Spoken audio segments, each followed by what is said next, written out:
it's a serious injury, but they really wanted to keep Benoit Saint-Denis on the card, so he's there. And he's fighting this guy, but you see the odds. Maybe they'll throw down, and maybe it'll be a good fight, and who knows? Could be one of the biggest upsets ever if Killshot gets a headshot in. That's Can you imagine?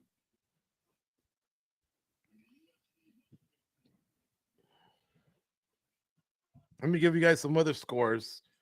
Some of you are like us. You like other sports. It's 2-2 in the Golden Knights Oilers game. I hope you didn't have the under because the first period just ended. They still got 2 more periods to go. The Hurricanes beat the Capitals earlier. What's that series at? 2-1 Hurricanes. And right now the Oilers lead 2-0. So we need to win. Vegas does. Otherwise it'll be 3-0. And then in basketball, the Celtics wallop the Knicks. That's 2-1 Knicks. And right now the Timberwolves and the Warriors are locked up at 47-45. The third period just started. I need the over in that game. So it's not on pace for an over. I might need some OT or just a crazy third quarter. Steph Curry's not playing, so that's a lot of points we got to make up there. And then if you're wondering, baseball scores goes, the Dodgers are losing 2-0 in the 8th. And the Angels are up 2-0.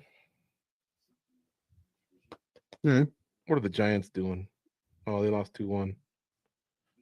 All right. So I got to restart my stream. I just realized. They're in the intro right now.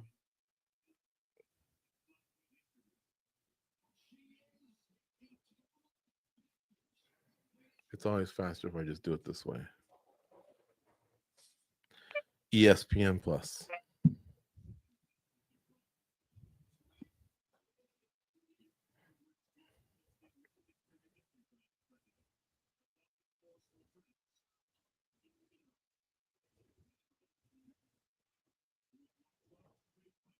I still can't believe boxing didn't pick up more momentum last week when you had Devin Haney boxing, Ryan Garcia boxing, Canelo Alvarez boxing, then later facing off against Terrence Crawford. Is it Nagoya Inoue boxing? Mm-hmm. I could have sworn there was one other big name that boxed as well. What did they call it again? It had a name. I forget what it was called. What, that wave of boxing, all those fighters? On one Yeah. weekend? Yeah, they had a name for it. Yeah, because it was Friday, Saturday, and Sunday.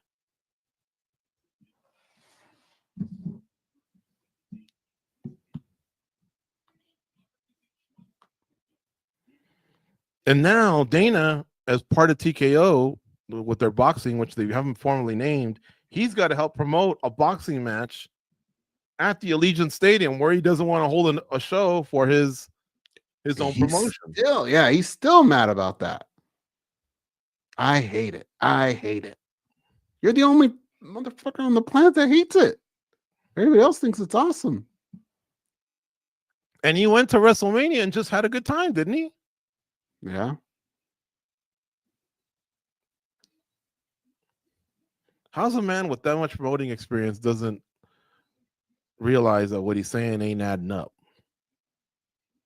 Like Ari Emanuel needs to pull him aside, whisper in his ear and say, cut it out. Shut the fuck up and start promoting this like you really want to be there and you want people to go. In fact, that should light a fire. It's going to, dude, trust me.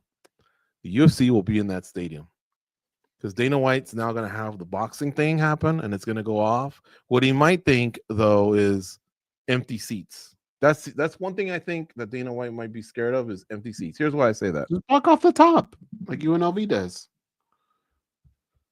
Well, yeah, but he wants to break records. So the minute he goes and says we had 38,000 in attendance, he'll know he knows he's not going to own the stadium record.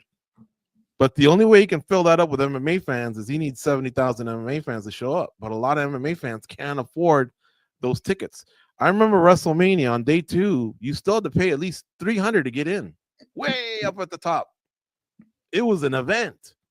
And in MMA, I don't know if you can get people to pay that much unless you give them a UFC 300 style type of card and do something spectacular and bring in your biggest guns and lopside the roster for the rest of the year. Then you can probably do it, but I don't think you can get 250, 300 out of them.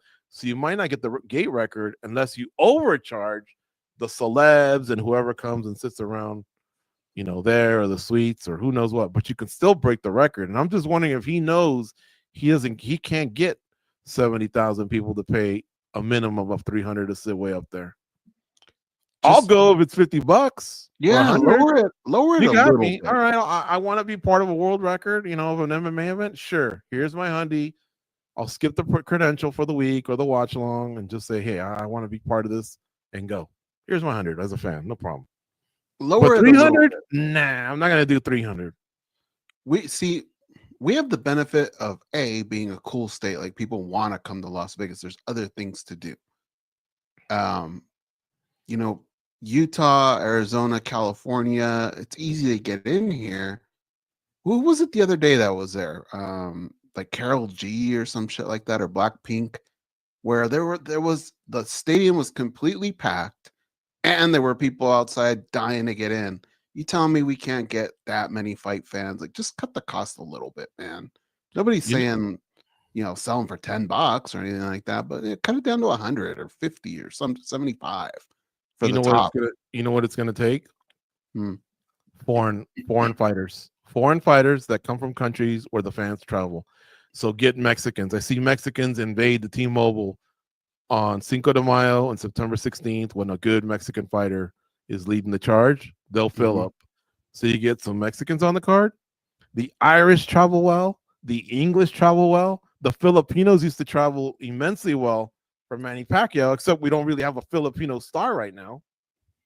Long gone are the days of Brandon Vera, Mark Munoz. Who else was Filipino?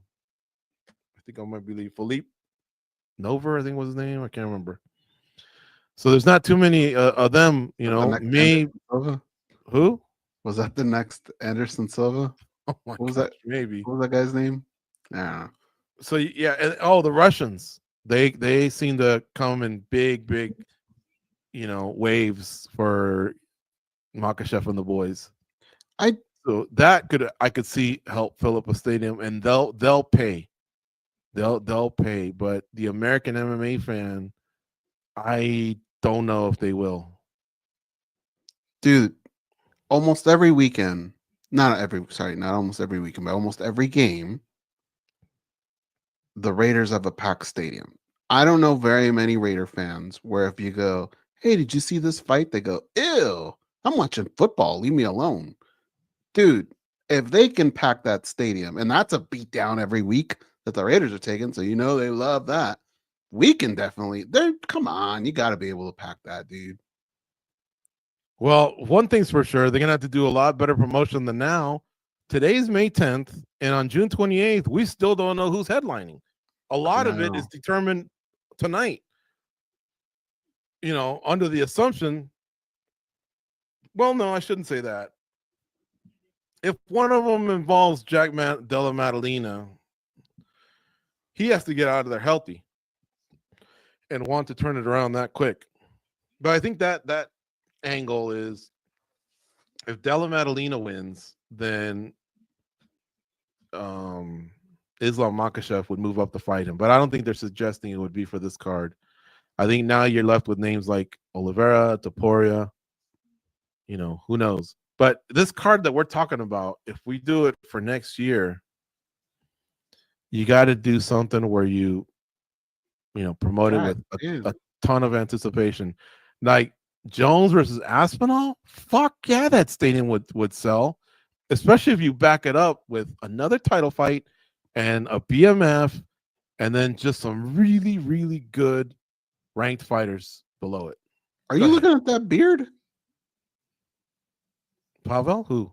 No, behind Pavel. Well, behind Valentina. You didn't see that guy? I wasn't watching. Oh my god, dude, he had a beard probably about this big. Big old white beard. It was crazy.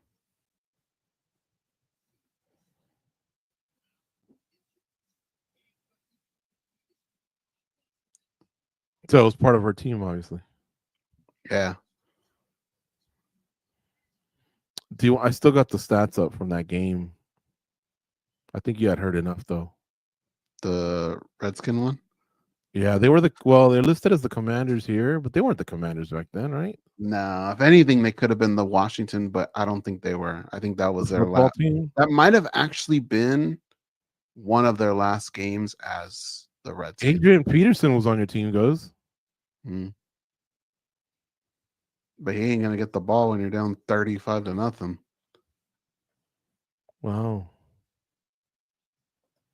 Okay, let me close that window. This watch along is going to be 3 hours long. We got 5 fights, 2 title fights. And the first one is can't hold it against the UFC. It was a really, really good lightweight matchup of Joel Alvarez against Benoit Saint-Denis, but Benoit Saint-Denis lost his opponent when Joel Alvarez fell out. But these guys are the ones that are going to kick the night off. And Goze and I are going to give you picks before every fight. We've already said, ain't no way we're dropping 1,800 to win 100 on Benoit Saint-Denis, but we think he's going to win. But just for funsies, we're going to do 10 to win 100 on Kyle Prepolec and just see how it goes. We lose, you got us. Here's the 10. We win $100.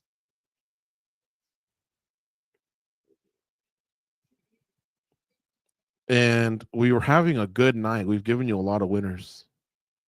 That's all we've given you tonight.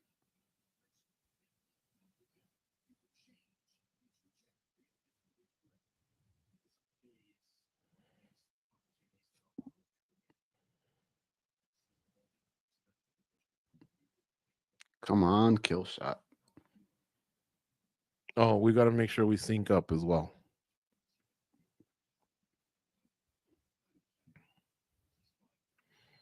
It seems like 10 seconds is a sweet spot. And I'm just going to forecast a little. I see 1 sharp on Natalia Silva. Let's see what the other ones are saying. This other one ain't got an opinion. I told him, you got to have an opinion. But he didn't.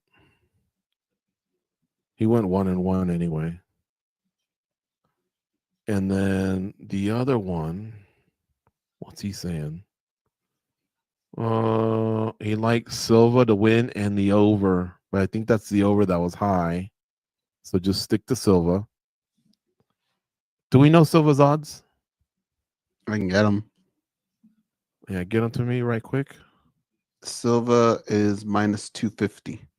Damn, against Alexa Grasso, a former champ? That's Yeah, I want to say right there.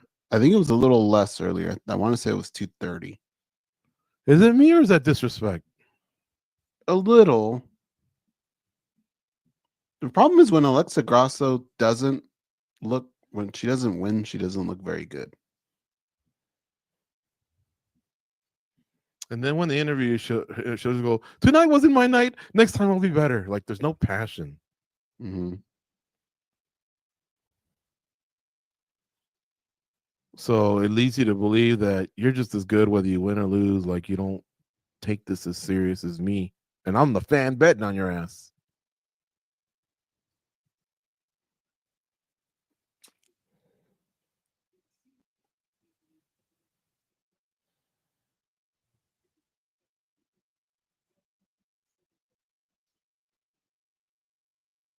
Did you watch that video I sent you, the commercial?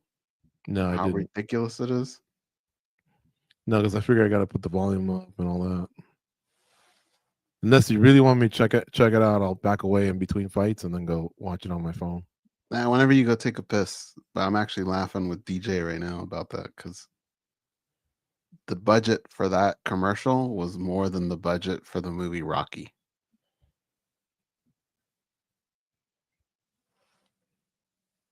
DJ the Vet? Yeah.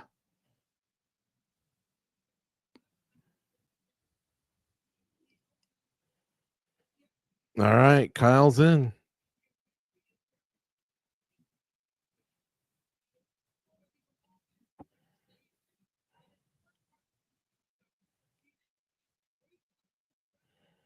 How did Benoit Saint-Denis think he didn't even need a coach? I mean, Well, hasn't he watched fights and then said, who's that guy? Like, what's he doing here? You know, you seem to have the same guy hanging over the cage before your fights? What's his role? He doesn't ask that. Who's was it Jonathan Brookings or whatever that? Remember, he had a contest and he came out with no cornerman, and whoever won the contest actually came out with a bucket with him. Remember, in between fights or in between rounds. But even Sam Alvey said, "You know what? I'm just gonna get my wife in here," and she turned out to be a pretty good corner woman. And she's a supermodel. And somehow she learned the game, and you'd hear her in between rounds. She kind of gave, like, to me, what seemed to be good instruction. And that was his wife. Somehow he made something out of it. But how do you just not think that these people should have an input, in the fight that you're about to get into? And when you did figure it out, why did you think that was good to share with the world? Yeah, I don't know.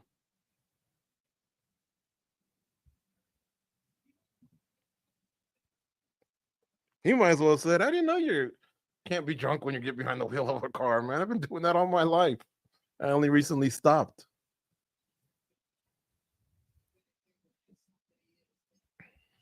He's got a. What's the problem is, even if he has a great performance right now, this is just like a fight. Almost, it doesn't matter. He's got to start this guy. Yeah, but even then, like if he were to win a decision, that wouldn't look good.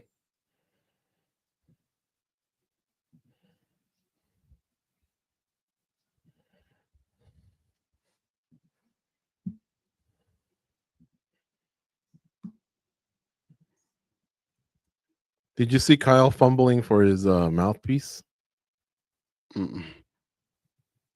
If you were on the card and you walked out there and you realize you forgot your mouthpiece, and whoever's Burt Watson nowadays, kind of the coordinator, goes, "I can run in the back and get one." Would you want Brad Katonas, Marc-Andre Barrio, Navajo Sterling, Jan Kutalaba, or Mike Malotz? We can't give you someone that hasn't fought yet because nope. But we can do our best to wash out one of the guys that already fought. Can I at least get Jasmine Jasdevicius? I left her out on purpose. All right. Well, Kutalaba's is probably gonna fit the way a croissant would fit if I try to put it in my mouth. That dude's head's enormous. So probably Malott took some shots, man. Do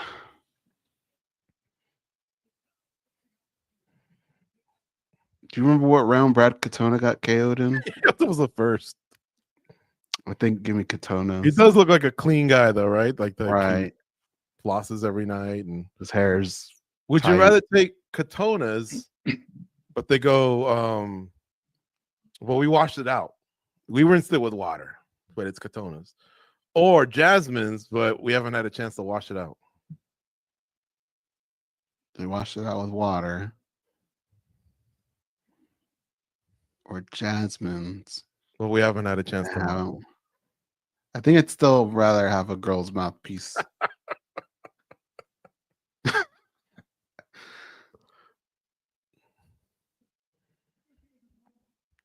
All right, this fight's getting ready to go. One of the first things I want you to do, Goze, is I'll tell you when I go. More than likely, I'm going to be ahead of you, and then you tell me when you go, and then I'll pause. All right, I'll be right back. I'm just going to turn on the light because it's looking like Dracula's castle back. Okay.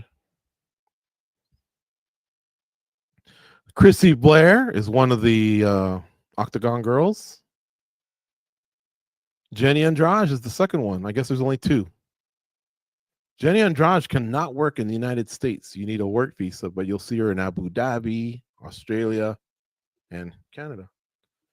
3-time Ring Card Girl of the Year. So she's popular. I mean, the fans love her.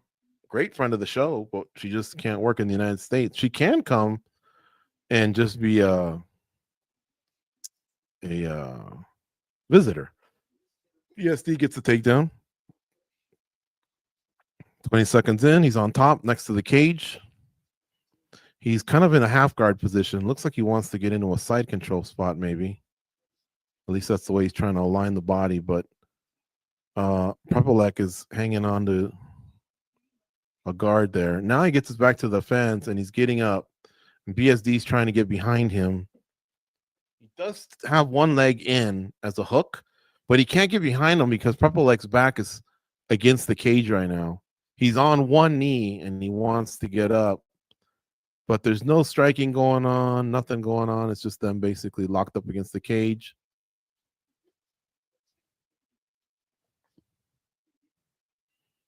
And then we're at 354, 53, 52, 51, 50 of round one. I have the volume down. Let me kick it up a little bit. I want to hear if the fans are into it or not. But they're still against the fence, folks. We're getting close to the 90-second mark, and only one hook is in. Prepolec protecting his neck. Has two hands on one of BSD's arms, and he's got his back to the cage. Now, he's had like 20-some fights. It's not like he's a newbie to fighting, but this is a late notice fight that he's taken here against a top lightweight. There's a number 13 next to Benoit Saint-Denis' name. If you're minus 1,600 next to Prepolec's name, there should be 133, right? Like minus 1,600 is a lot. Oh, They're yeah. saying you're about to get run over by a truck. That probably hasn't played out just yet. I think Benoit Saint-Denis needs to really move here, do something. Give me a countdown on your clock, please. 253, 52, 51. Okay. 52. Thank you.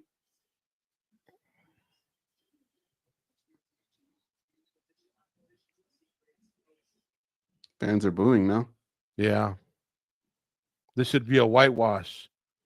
See, Jasmine Jazavicius spoiled us. She went after her, man. All right. Hopefully we're linked up now. Now, Saint-Denis is starting to throw some elbows to the head. Jeez, he's playing with fire. Some look like they're close to the back of the head. He really wants that rear naked choke. He mixed in a little bit of ground and pound. Oh, now he's behind, and he's not under the chin, though. He was kind of like face cranking him. But Prepolec's defending, except he's keeping his body up with one arm, and then he's using the other hand to defend. He's going to have to give up something. Well, now it might have been in the neck. And now Prepolec's trying to get up, but nope. Okay. Yeah. BSD is not under the neck, and BSD now gets him down. Now they're in the center of the octagon, almost the center. BSD's trying to get a hook in. Oh, yeah, he does. That was quick. In fact, he's got two hooks in. That was really quick. There's still a minute 27, 26, 25 left here in round one. Now he's got a body triangle on him while he's got his back. They're in the center, right on top of the Monster Energy logo. He's trying to get underneath the neck. Prepolec's defending, making sure that he can't use the second arm in hand to pull back and squeeze. So that's good. Now, anybody that's wondering, is this a 10-8? I don't see damage. Yeah. But I have seen duration and domination.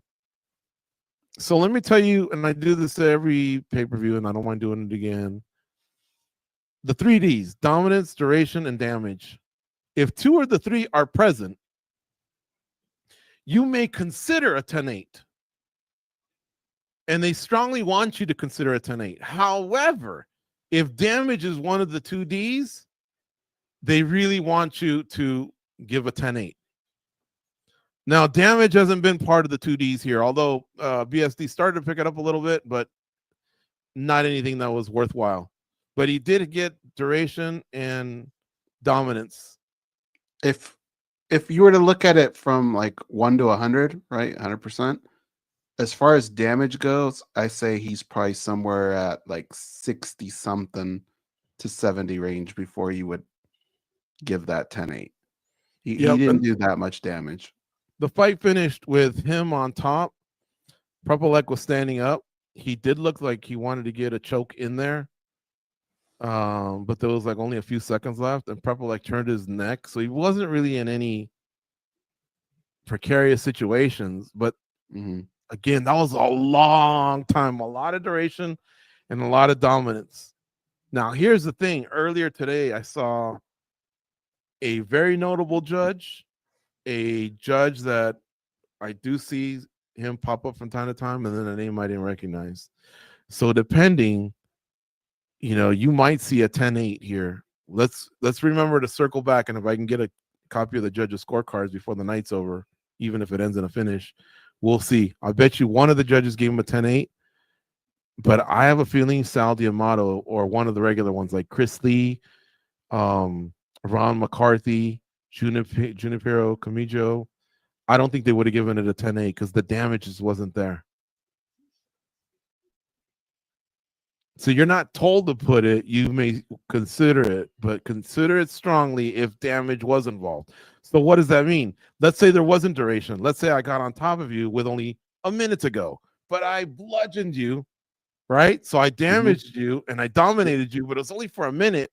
But still, that's better than 5 minutes of no damage with the other two. Prepolec landed a nice, I think it was a left hand to start the round. It looked like it staggered Saint-Denis a little bit. Adam Martin, MMA Media, he says 10-9 BSD. Ryan Frederick, MMA Media, he says 10-9 BSD. And Robbie Glover does not give a score, but it looks like no one else is on board with the 10-8 in case anyone did consider it. Ooh, they want the fight to stop for a second. He's saying an eye poke? Yeah. He kind of admitted to it. I don't think it was the worst thing ever, but it was right in the eye. Oh, Prepolec eye poked BSD. Got it. Because I saw him trying to stop it. I thought he was the... There it is. Oh, yeah. Yeah, it's actually not. It's pretty bad. What would you have done if that referee would have said 1 point right then and there? It looks very accidental. I think it'd be a little overboard, but because there are a lot of people saying, "What are you doing?" The warning's already given in the back. It affected the fight, and if you notice, just as I was saying that goes, Prepolec landed a nice one too. I mean, but then again, it was BSD that said, "I'm ready to go." He could have taken more time. Saint-Denis playing with fire a little bit here because he's obviously getting the best of him in the grappling. But in the stand-up, he's taking a little bit more shots than he's giving out. Ooh, until he throws that elbow. We're at 333, 33, 32, 31, and 330 of the second round. BSD won round one clearly. Oh. And now BSD's throwing some vicious elbows, man. Oh, now he's got a Muay Thai plum. It looked like he wanted to deliver some knees, but Prepolec escapes. Prepolec's a champ. He took some vicious elbows, and it was like nothing. Although now he's really getting stung by punches. BSD's got Prepolec against the cage. He's going to sneak in some more elbows here. Oh, man, some of these are brain rattlers. Then he goes with a knee right up the middle, the same way RDR got Bo Nickel last week. And Prepolec's just taking them all. Holy cow. It's a tough kid, dude. Dare I say, Prepolec might have toughed these positions out more than Bo Nickel did. Yeah. Although I don't want to be told to suck someone's dick by being too overboard here in my criticism. All right, BSD still on top. 237, 236, 235. BSD's on top. Oh, he's going for an arm triangle. But he's still got one left in the guard, one leg left in the guard. Oh, he's going to tap. He does. BSD gets the submission, and I'll give it up, Goze. He smashed him. Mm-hmm. He did have about a 1 minute spell against the cage where the fight sucked. But after that, BSD kind of put it on him there with elbows and then, you know, the submission here. I don't agree with him picking the guy up. He just submitted him, and then he gave him about fucking 24 elbows. I think the guy's like, hey, man, I just came here with 1 week. Kind of dizzy. 1 week anticipation. I had to cut weight. I was supposed to be a fan. There's my boys drinking beer. Give me a second here to just chill and to take in my ass kicking, you know, and BSD's like, get up. You know, let's walk around together. And the other guy's like, God, man, you just ran over me. Mm-hmm.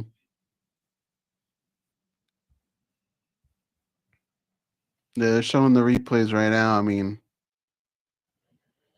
look, for the amount of time, we could have lost the fight, right? We could have lost Benoit Saint-Denis on the card. It was entertaining. It was. Look at him. Are you all right? Yeah, I'm all right. Well, get up then. Get up and celebrate with me. Mm-hmm. Let's celebrate your demise. He's like, man, but I just ate like 5 of your knees. You must have landed like 12 elbows on my dome. You almost just put me out. I had to tap. And I just took this fight, a week ago. This ain't even my mouthpieces. Jasmine Jazavizius. She didn't even wash it out. She didn't even have the decency to wash it out.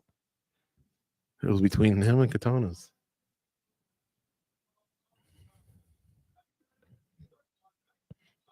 Okay, BSD did his job. So we'll give him his credit, and we salute Prepolec for taking the fight in late notice. What if this was Roofy, man, beating BSD? That'd be big for the Fighting Nerds mystique. And if BSD beat the Fighting Nerds, one of the Fighting Nerds, it would be like right now. This is what BSD signed up for. Goes. He wanted to beat Joel Alvarez and shake off those losses that he had. Mm-hmm. Well, look, we're undefeated.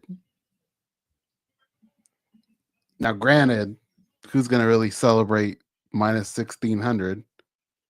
But what do we got next? Grasso and Silva. I'm hearing a lot of Silva.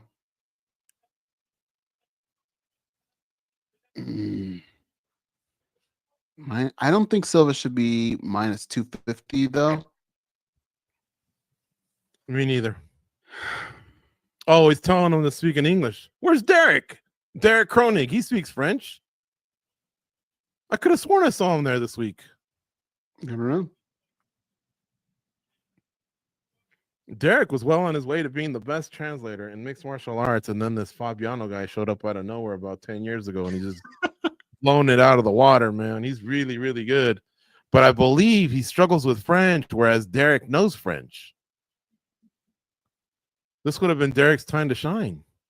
But Derek doesn't know Spanish, right? He knows Portuguese. I don't remember, yeah. I think even Derek would probably say that Fabiano's the guy. But I know I saw Derek there this week. Who did he translate for? I think it was from Manon or ESPN. Huh? One of our listeners was a translator one time. Do you remember that? They were? Yeah, Darius from Poland. He was a translator one time. Oh, for Carolina or Joanna? No, Joanna knows English. No, it was for I think it was Jan. No, wait, his English is good. Who was it for? I can't remember who it was for, but yeah, he was. Buck, this is tough, man. Minus 250 seems like a lot for me. Okay, first of all, who do you think is going to win the fight? Forget about the odds first. I think maybe Silva might get her. Okay, I agree. Now, the question is, who do you want to bet on? And I really think that not betting is also a smart move. So you can either bet on Natalia Silva minus 250 to win 100. You can bet on Grasso 100 to win 195, or you can just sit it out. There's nothing wrong with sitting it out because next week we'll have more fights, and then the week after that. So if you don't feel comfortable laying 250 on Natalia Silva, that's fine. You can sit it out, or maybe you like Grasso. But I don't think we should ever feel like we have to give the play if we don't feel comfortable enough to say I would even bet it. None of us were going to bet BSD, right? But we didn't mind losing the $10 because 10 to make 100, and homeboy at least landed a few shots. Yeah, we took a shot. But you know how in baseball there's that thing you're not supposed to talk about? It's happened once before, and it's happening right now. And I don't want to ruin that. Then well, then it's up to you. Isn't it on you? Yeah. All right, let's take Silva. Minus 250. Do you like Silva, or do you feel like I'm talking you into it? Or No. I do see ways of Grasso winning, but the problem is you never really know what Grasso's going to show up. And Grasso Dude, doesn't seem to have plan Bs. yes. And Grasso's so, title defense against Valentina was weak. yeah. It might have been second only to Nunes's title loss to Pena. Remember that first fight where you're like, what were you thinking? I mean, I wanted to actually go up to Nunes and just check around the neck and go, is someone else under here or what? That can't be you. We do. That was awful. Well, in this thing that's going on that you're not supposed to talk about, I always like to at least take a few underdogs. And so I'm pretty sure I'm going to end up taking Valentina. So yeah, I'm good with Silva. Let's do that. All right, well, you just reminded me. I think I got to close a few of these. So that one's yours. You'll let me know when you officially close it. You can officially close it to Valentina.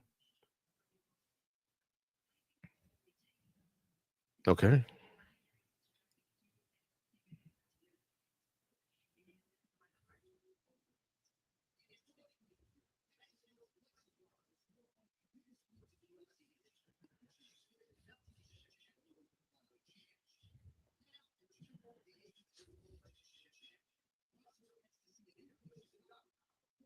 Make sure I got the right one here. JJ and Belal.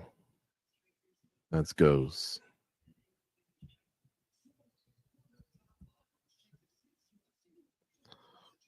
Yep, that one's done.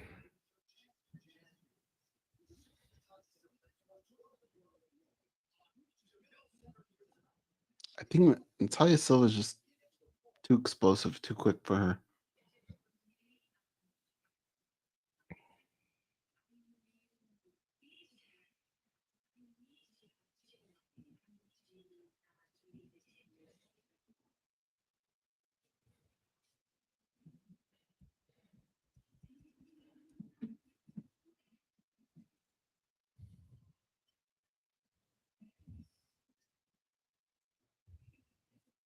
I wish you could go back and see how ridiculous that dude's beard was. The guy that walked in with Valentina? Yeah.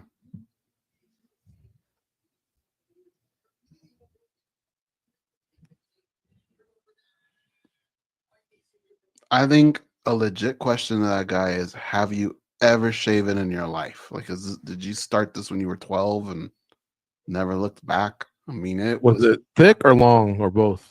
both. It was like out to here. Okay, but remember that guy we saw over at the downtown Las Vegas who was even bigger than Beltran? I mean, was it like on that level or? It was just big and bushy. You know what I'm talking about, right? I think so. Yeah, that guy was to the floor, dude. I don't know that can be topped. Otherwise, you just be tripping on your beard. Unless you dragged it, kind of like those chicks that wear fancy dresses to weddings or awards, and they're the what's it called? The caboose. It's got a name. I don't know.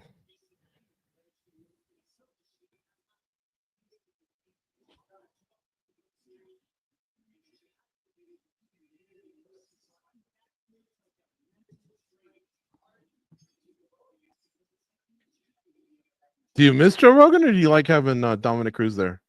I think those guys need those reps, so I'm actually kind of okay with it. But hearing Joe Rogan's voice, his presence, that kind of ups the level of what you're doing, I think. The production.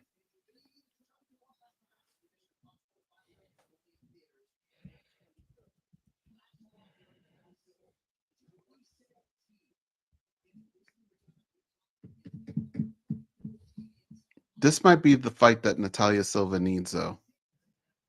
Like to kind of take that next step.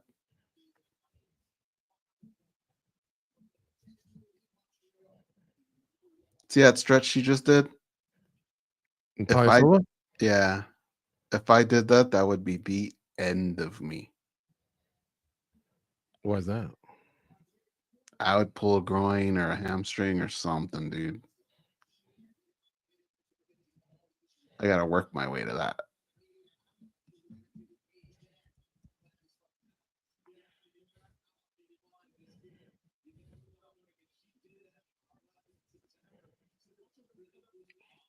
I Are they like going? Go okay. ahead. Okay. I like the psychology of fighting, and I could tell you right now, the way she walked out, the way she looks, Alexa Grasso is who I'm talking about. I don't think this is gonna be her night. I don't either. Is Fitzgerald taking the place of Megan O'Leary? Why do they keep going to him? Because we got Dean Thomas there. He's the coach. Probably, I would think. Because Fitzy is on the host desk with Rashad Evans and Anthony Smith, but they've gone to him a few times. So I don't know if he's has a new role or, and I haven't seen one of the sideline reporters like they call them in football, Megan. Who are the other ones that do it? Sanko, Andral. Heidi Andro. I was thinking Sanko hasn't done that in a while, has she? Charlie Arnold, I think is the other one, or yeah. And then they kind of had a new one. All right, 31 years of age for Alexa Grasso, 28 for Natalia Silva, 5'5" for Alexa Grasso, 5'4" for Natalia Silva. They both weighed 126. Alexa Grasso has a 1-inch reach advantage, 66-65. 18-5-1 for Natalia Silva, 16-4-1 for Alexa Grasso.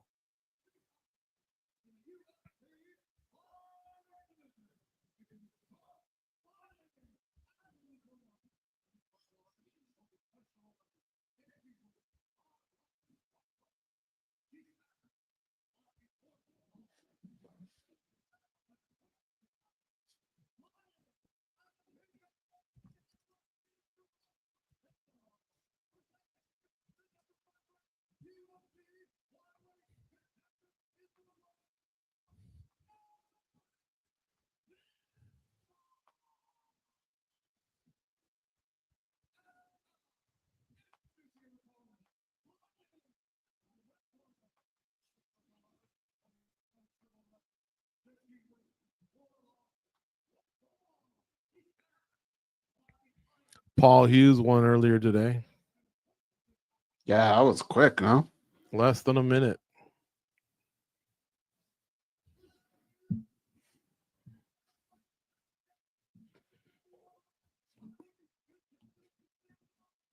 I think it's fair to say, was it satisfying? I mean, it was 42 seconds. 42 seconds is a long street fight, but it's a short MMA fight. It's true.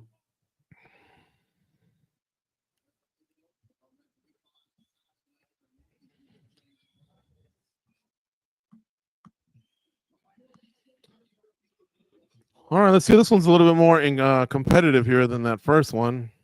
The pace that Silva carries is pretty. Look at her. This will be a fun one, I think. Give me the clock on you, Goze. Did you get ahead of me or something? I'm at 51, 50. Yeah, we're good. Oh, that was a quick kick to the head by Natalia Silva. Man. See, Alexa can't give those freebies like that. Silva was like very girly all week with her dresses and smiling and getting her hair did. And man, she started off with some really nice kicks right now. Looks like she's doing a samba dance too, huh? The way she shakes her hips and her legs. Mm-hmm. Oof. She is fast. But Grasso has good defense. She comes from a boxing family. Her hands are always up. She can take a shot. But these are 4-ounce gloves, and it's not just hands. You can get hit with an elbow, a knee, a shin, a back heel, so many things, man. An elbow. Alexa's kicking game is just never really developed into much, right? No. She kind of throws it out there, but it doesn't have much pop. It's mostly all hands.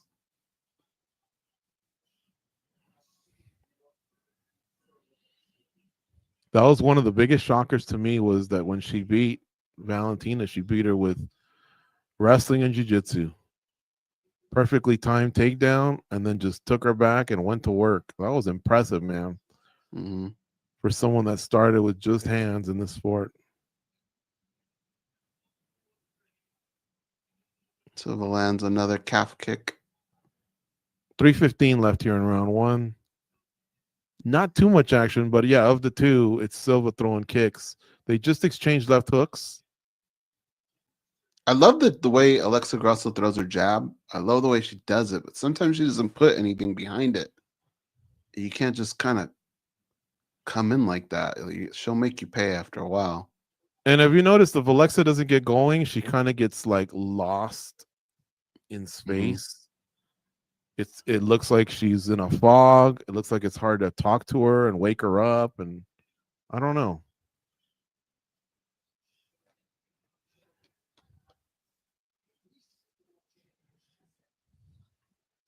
Oh, Silva threw a kick and slipped. Alexa tries to take advantage of it and get her to the ground, but Silva was able to kind of get up and then use her hips to sprawl. Now, Alexa does have her up against the cage. She looks like she's got a single, but they're still standing straight up. She probably let go of that and get some underhooks, and she has, I think. I'm going to have to fix the glare. And now Silva is trying to frame and get out, and she does. So they're no longer against the cage. Alexa's being patient here. Too patient. Like, the judges are in 2 minutes. They're going to write down a 10 and a 9. Did you feed them enough data to get the 10? And here's where a lot of fighters mess up. They'll go, I didn't even get hurt in the first round. And what they don't realize is, yeah, but you didn't hurt them either. And of the two, they did a little more than you did. Wow, nice kick there. It was a side kick by Natalia Silva. Wow. She's thrown that a few times in other fights and gotten some vicious results. But that's kind of the setup, like her twist, that she throws where she looks like she's doing the samba dance. Mm-hmm. When you see it enough, you no longer really pay attention to it. And then when she has the kick behind it, that's, I think, how she gets you. She just throws the feint over and over and over.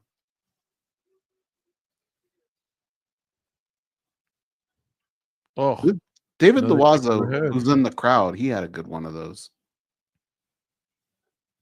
I remember he had good spinning back kicks to the body. Yeah, and really good ground and pound if he ever got on top of you. Charles McCarthy was one of those. Is that still on that highlight film? We haven't been to a show in a while when they show that. I think so. Baby O'Reilly highlight.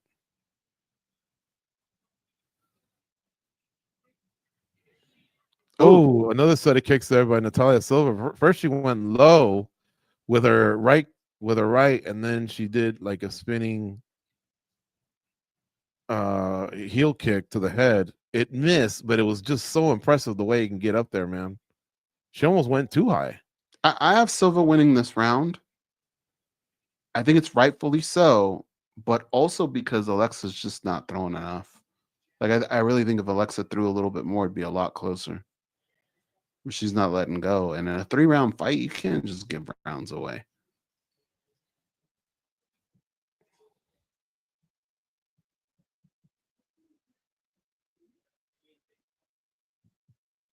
They got an end swell on Alexa's right cheek.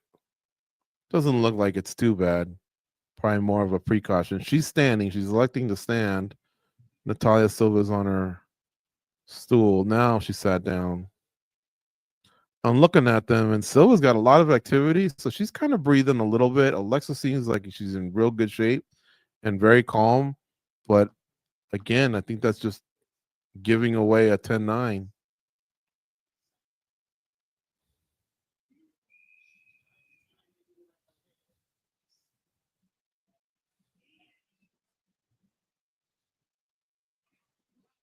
Like Silva's got moves that you would see in a choreographed movie scene, action adventure scene. Mm-hmm. All right, round 2 has begun.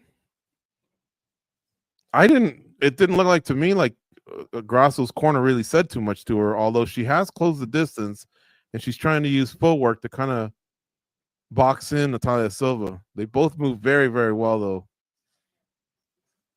DC said something interesting. they're fighting more at kicking range instead of boxing range, and that's True. advantage Silva. And right now, I'm seeing the same thing. That's kicking range.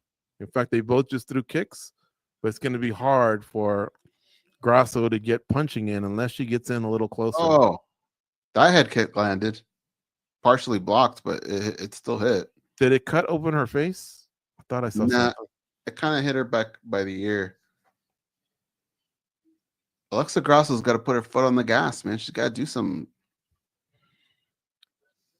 As of right now, Silva's on her way to the type of win where she can defend her spot over Jasmine Jasdavicius, where you're actually making the matchmakers think about, hey, who should we give it to next or whatever. Whereas Grasso, if she were to win, let's say she just got 2 ugly 10-9s and won a decision, she's not defending her spot. Now, what I will give Grasso is she's a former champ, and depending on who she wins, she's 1-1-1 against the current champ. But Mexico is all I gotta say, and they're going to Mexico. It's not even like she's from Mexico. Oh, when are they going again? No, she's from Mexico, and they're going for Noche UFC to Guadalajara, the second biggest city in Mexico, where Alexa Grasso's from, by the way. So, but come on, make an effort, right, Goze? Something, yeah. Like, show us that this means a lot to you. That would have been a nice right hand. Alexa Grasso just missed one, but it was straight down the middle. We're at 256, 255 of round 2. By all accounts, Natalia Silva won the first round 10-9. This one obviously still up for grabs, but I'm seeing more out of the Silva side. So Grasso's more aggressive than in round 1, and she's cutting corners very well, putting her in a boxing range. But right when she should be throwing something, she doesn't, and then Silva gets something off. And then what happens? They got to reset, and she's got to stalk her again. Silva kind of just slapped Grasso right now, didn't she? Like a Stockton slap? She might have. Now, can Silva keep all this up? I don't know. She's moving around a lot. Grasso landed a nice left hand of the body, but it's not enough. Look at that. Movement's giving her problems. We're at 204, 203. When is she going to throw? That was more of an arm punch right there. See right here, she's stalking her pretty well. They trade jabs.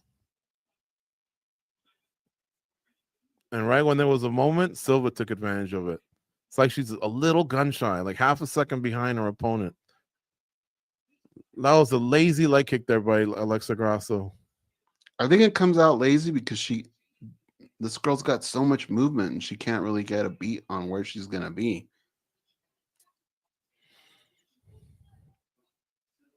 Neither girl attempting to get the fight to the ground except for Grasso when Silva slipped in round 1. I think Alexa should shoot. This is so boring to me right now. Even the fans are starting to react. They're booing Goze. You're cutting corners, and then when you're there, you're not throwing.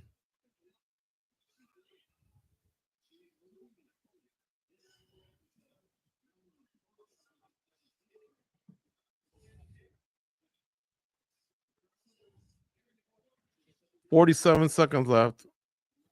Natalia Silva went up with a head kick again. Didn't really land. She just landed a nice stiff jab. Oh, nice head kick there. Kind of was blocked, but I mean, she really, really moved the arm with the kick, with the force of the kick. 26, 25 left here in round 2. Grasso is limited to jabs, 1-2s. There's no multi-punch combos. Her kicks are really ineffective. Maybe going to the ground would do something, but she might lose another 10-9 right here. I think so. Oh, she just walked into a nice left hook. Now But they're really she's trying to going. fire off some combos. I don't know if that's going to be enough. She just threw a spinning elbow and a miss. I don't know if that was enough, but that was something out of Grasso, some life. She's got her head 2 bad knotted cuts. up. Yeah, Or no, 1 bad cut. She's got a hematoma. What is that? Like a cut inside the hematoma. There's the 2 hematoma knots is 2. up on the top of her forehead There's one right by the bridge, and then there's a cut on her forehead. That exchange really so much got thrown, and they threw so fast and they landed so much that it's kind of hard to gauge. uh Basically, we're saying off of damage, it looks like Silva might have got the best of her in it, but Alexa landed some good punches in that exchange too. That's the left hook that seemed the most meaningful out of that exchange. Okay, there's a swipe to the head. Alexa lands a couple punches. But see, Silva ate them so well that it didn't look like they affected her.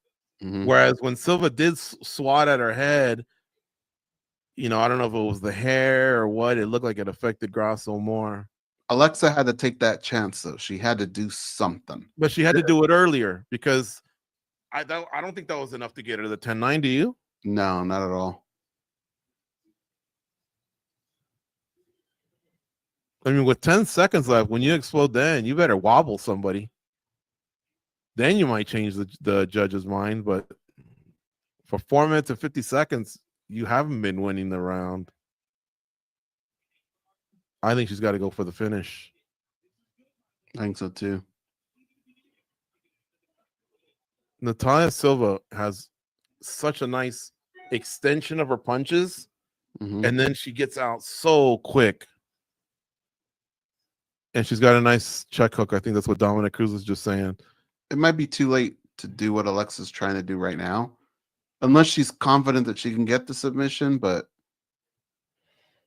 yeah, I mean, she's got Silva up against the cage right now. She's trying to take her down, but it's just not working.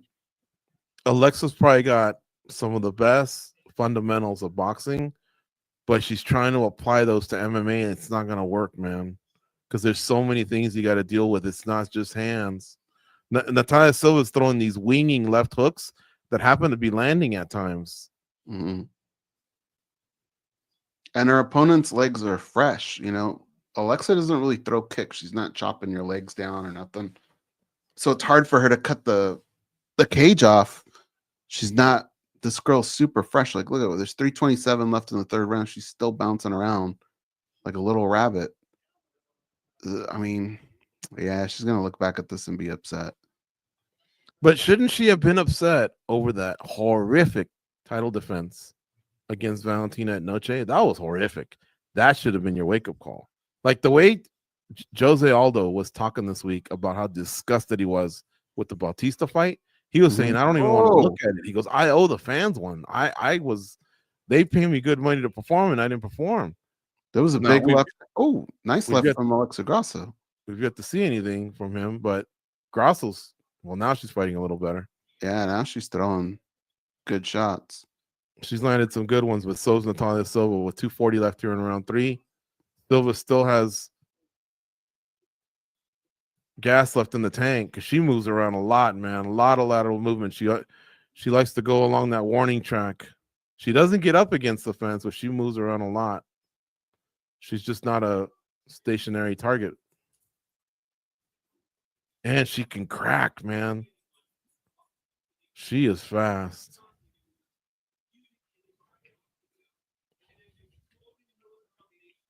The attack comes from every angle, too. I don't know if Grasso would want to, but I think she still needs to get more explosive, more athletic. She seems stiff out there a little. More wrestling, more kicking. She has no kicking game, and the wrestling is just not there.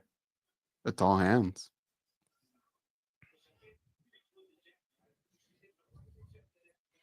She's gonna have to knock her out. We're at 136, 135. 2 shots to the body by Grasso. Grasso just threw a couple of nice punches, but they didn't really land. And now we're down to 28, 27, 26. 125 left here in round 3. And Silva's still peppering when she gets a chance. Just in case Grasso's taking the lead on the round, she's trying to take it back, and she just landed a nice head kick. It landed flush on Alexa. The crowd went ooh and ah. I don't know. I'm leaning towards Silva again goes in this round. Yeah. Even though Grasso's stepped it up each round, It's got 1 minute. Silva's still kind of defending with offense of her own. she's losing this fight, and she's got less tools to come back. Now there's a mouse on the left side of Alexa Grasso, and it's bleeding on the left eye. This is probably about as banged up as I've ever seen Alexa Grasso in a fight. If Silva could get a knockout, she would become a star tonight, I think. Probably. She's got a nice smile to her, a nice presence. I don't know what her English is like, but if she just grabbed the mic with DC and said, "Hey, I just beat a former champ," whatever. She just has a really fun style of fighting to watch, and she's marking up a notable name in the former champ Grasso. 6 seconds left, 5, 4. And look, she's smiling. She's having fun. And look at Grasso looks demoralized. And her face looks like it's going to be a mess tomorrow.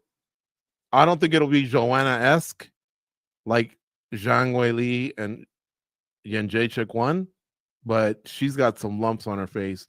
Plus, she's fair-skinned, so you tend to have more redness and welts. And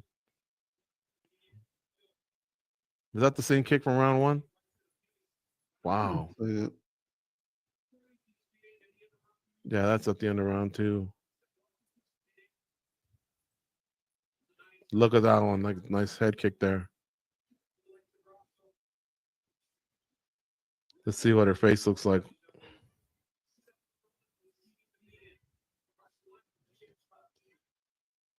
Well, the good thing is we won another one.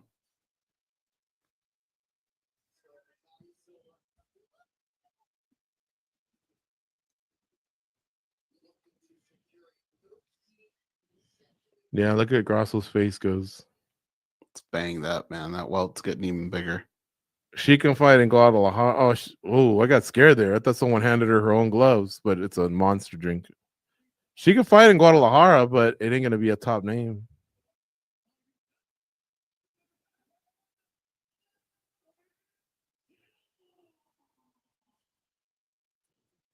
I was just thinking of something too. But let you get your feelings on this fight out, and then I'll pivot. Any thoughts here while DC talks to Natalia? I think it's a good win for Natalia Silva. The only issue I have with it is I don't know that it's all the style that the UFC likes to promote, because she did circle out a lot, avoid contact a lot. It's a pretty thing to see. It's kind of like Floyd Mayweather-esque boxing wise. She was hard to get, but the fans don't really like that. All in all, I think it's a good win, but I don't know if it was the greatest win either. The knockout would have done it, huh? The knockout would have done something big, yeah. Yeah, she's talking a little bit of English right now. She's just very charismatic. She's smiling. She looks like she's connecting with the crowd. Now she's talking in Portuguese. 30-27 from Aaron Bronstetter.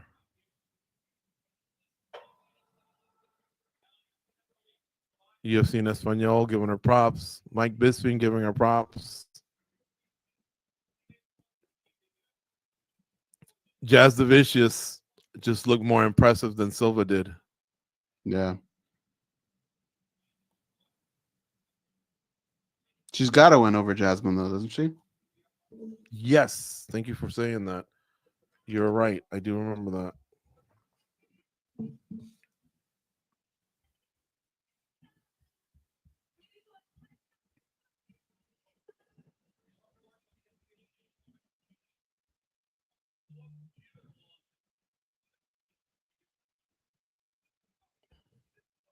How many knockouts does she have?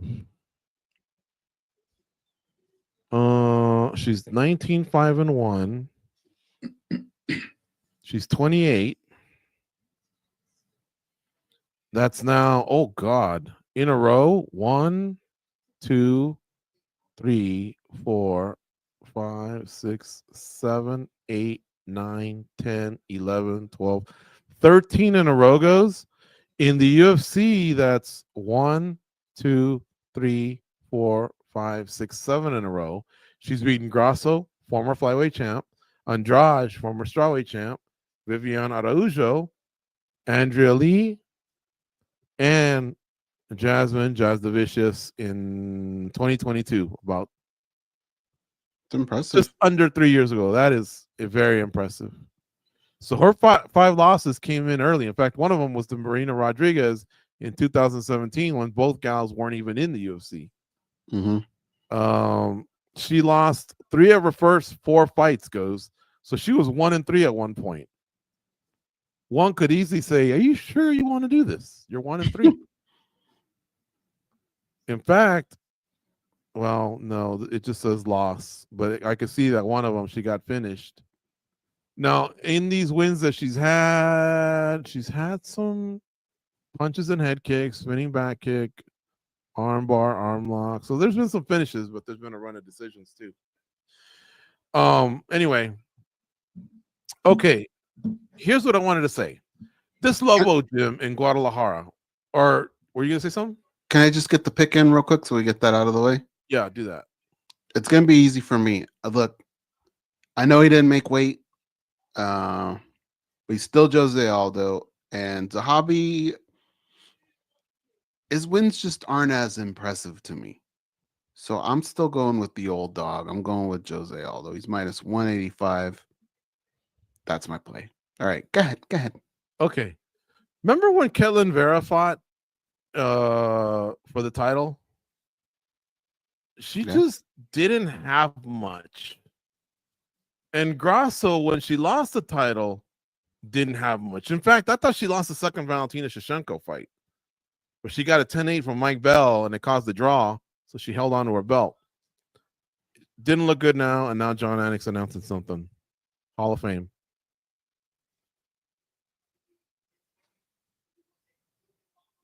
Here we go. Vitor Belfort, right, Goze? I think so, yeah. He said a Brazilian bomber.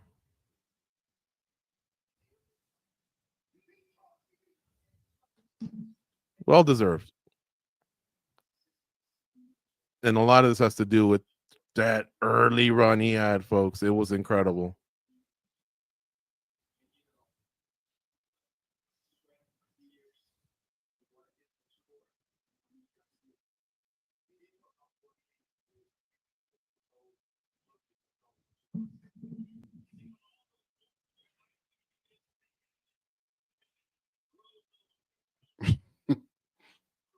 Barroso.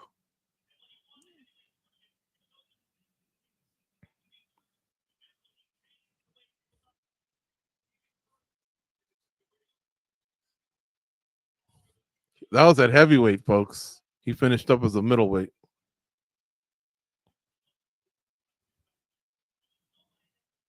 He was even, I think, Vitor Gracie for one UFC. Because Carlson Gracie was trying to pass him off as a Gracie. But he was really beat Vitor Belfort. He went back to that pretty quick. This is when he beat Wanderlei Silva, even before Wanderlei Silva was in the UFC. I take it back. He was in the UFC, obviously, for that, but then he went on to become a Pride legend and then circled back to the UFC again years later. He had a nice armbar attempt on John Jones, too. I remember he gave John Jones a scare. But this guy fought at heavyweight, light heavyweight, and middleweight. He did get accused of big-time TRT use when it was basically legal. And he had one hell of a year. I think it was 2013, but he fought everyone, and he fought, like I say, at heavyweight. And he did win a title once. It was very controversial because he sliced Randy Couture's eye. And so we thought we were stopping because of an accident, kind of. But in reality, a strike was thrown, right, Goze? It's just that the lining of the glove, I think, cut his eye, wasn't it? It cut his eyelid. I mean, it caused that. So he just didn't get the credit like a kick that would land on the chin, shall we say. Now, that said, those guys that you're seeing that he beat, a few of them did have a problem with the fact that, a year or two later, when they started curbing testosterone limits and all that, Vitor seemed to be someone else. But at the same time, it could have been aging. who knows, man? I mean, this guy fought for so long, 20 plus years, that he really went through so many eras where there was no testing, limits on TRT, looking the other way on drug testing. You saw the rule sets, but he does hold a proper UFC belt. He holds a tournament belt. I think it's well deserved because he's going to go in the pioneer wing because it's, I think it's the cutoff is those unified rules in late 2000s. Then the year 2000 is the cutoff, so he qualifies. He's one of my four kings. Let me see here. Sorry, just sending this to the. There was an era of was it Randy, Liddell, Vitor, and who was the last one? Liddell, Ortiz. Vanderlei, Ortiz, yeah. Yeah. There he is.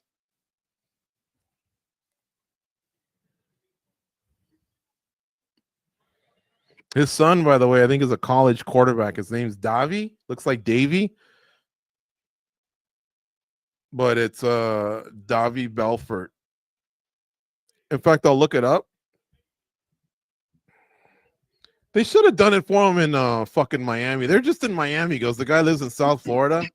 Mm-hmm. Like, why didn't they do it then? More of his family probably would have been there. Yeah, you'd think. Davi Belfort plays for Virginia Tech. Goes, he's not that tall, but he's a running quarterback. What I don't know is if he's a starter right now, or what is he, a freshman or what? But yeah, he's a redshirt freshman. He was all state in high school, and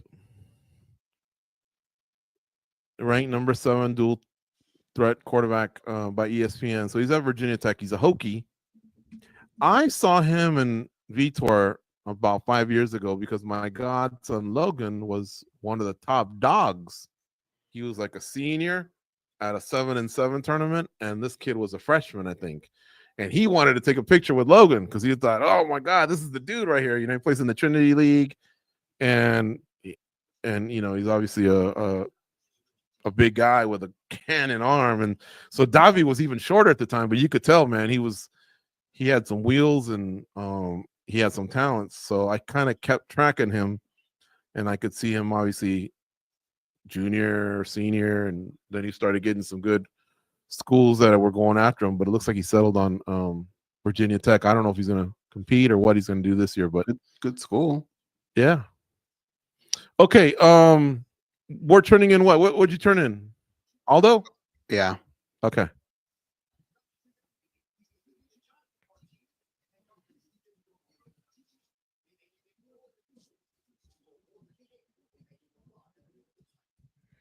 Let me do a quick score roundup for you guys.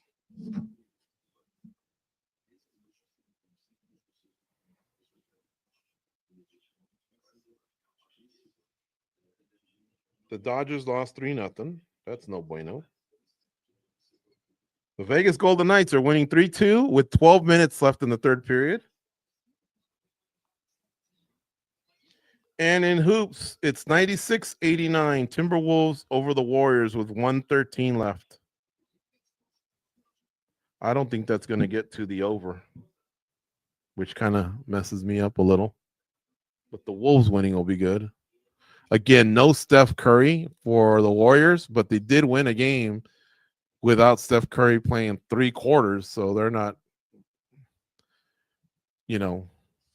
worth nothing. But that, I think after a while, reality sets in. That's your top dog, man, not team captain, probably not out there with you. You can't huge. survive 7 games.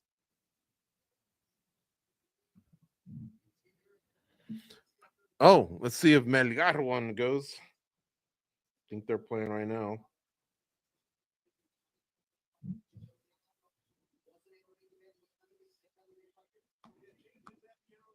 One in the 56th minute. They're away in Cusco, where Machu Picchu is.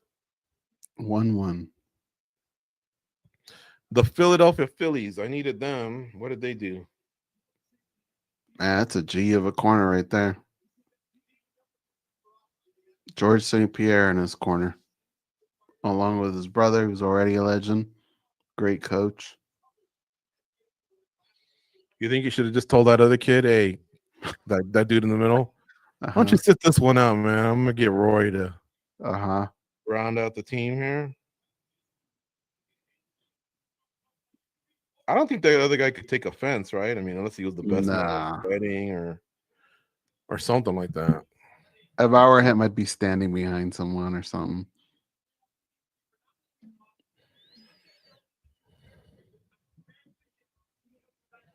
Oh man, I didn't like Jose on that stool or on that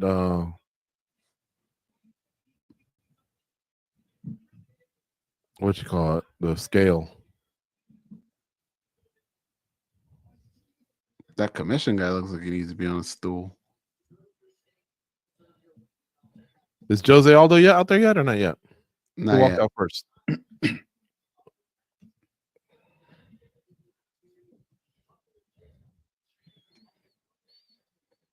Jose's such a phenomenal athlete, though, but he's 38 too. Although, No, it's Aldo goes. what's Aldo? You call him Aldo. Oh. You know how when they obviously probably had to do some sort of negotiation, right, to figure this all out? I would have thrown in, all right, you didn't make weight. I'm walking out second. You wait for me. I would have thrown that out. Yeah, fair. Worth it.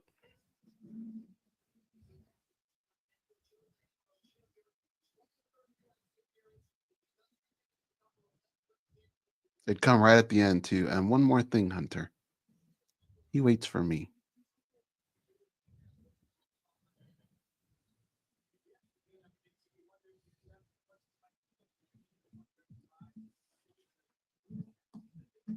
Oh man, they couldn't score enough points in the NBA game. At this point, I just need the Golden Knights.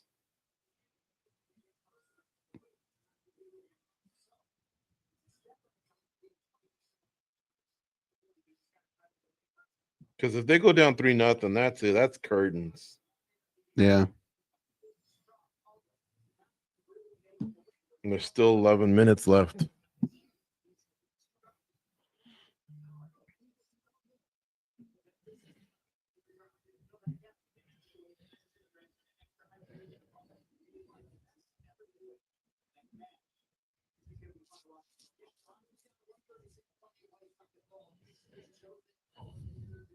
There's Ian Carey. Look right behind him. Where? Oh, you know what? Let me shut down some lights. I got a bad glare going. Hold on a second. All right.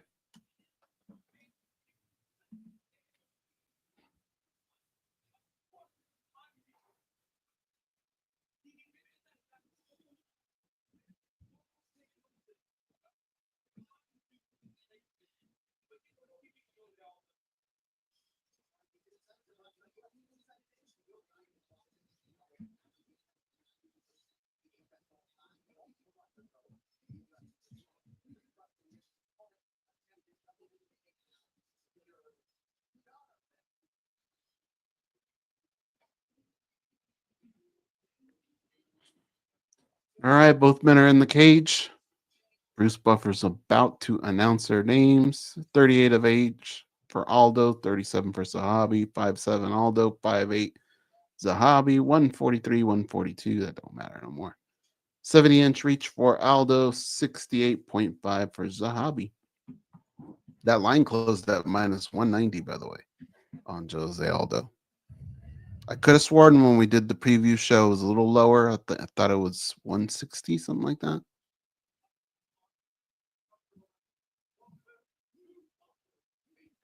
If you are following our fight picks, you're happy. I'll leave it at that.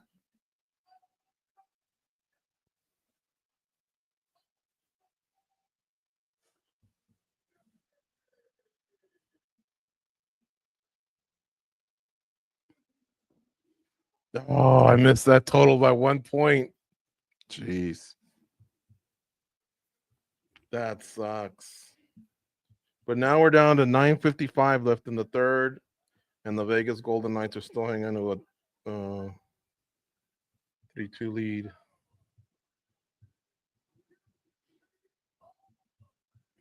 The first half didn't have much scoring. The second half had more scoring.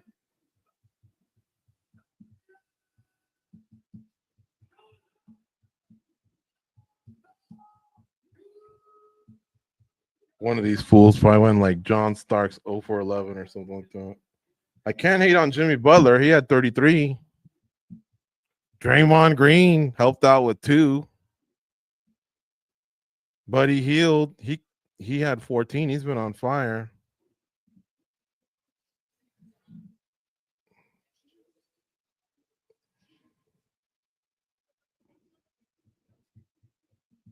All right, here we go. Touching gloves, right, Goze? 57, 56. Okay, 4:55 here in round left in round 1. Things just getting going. Jose Aldo, blue trunks, red corner. He's got the red tape on his gloves. Ayman Zahabi, he's got red trunks and blue tape on his gloves. He's got the longer trunks on, though. Jose's got a nice high guard boxing guard, protecting that chin, getting ready to fire off some kicks probably and some fast hands. But remember, as he's gotten older, way more tentative than he used to be. Man, when he was younger, just like Vitor Belfort, he came after you, ready to punish. Jab there lands for Jose Aldo.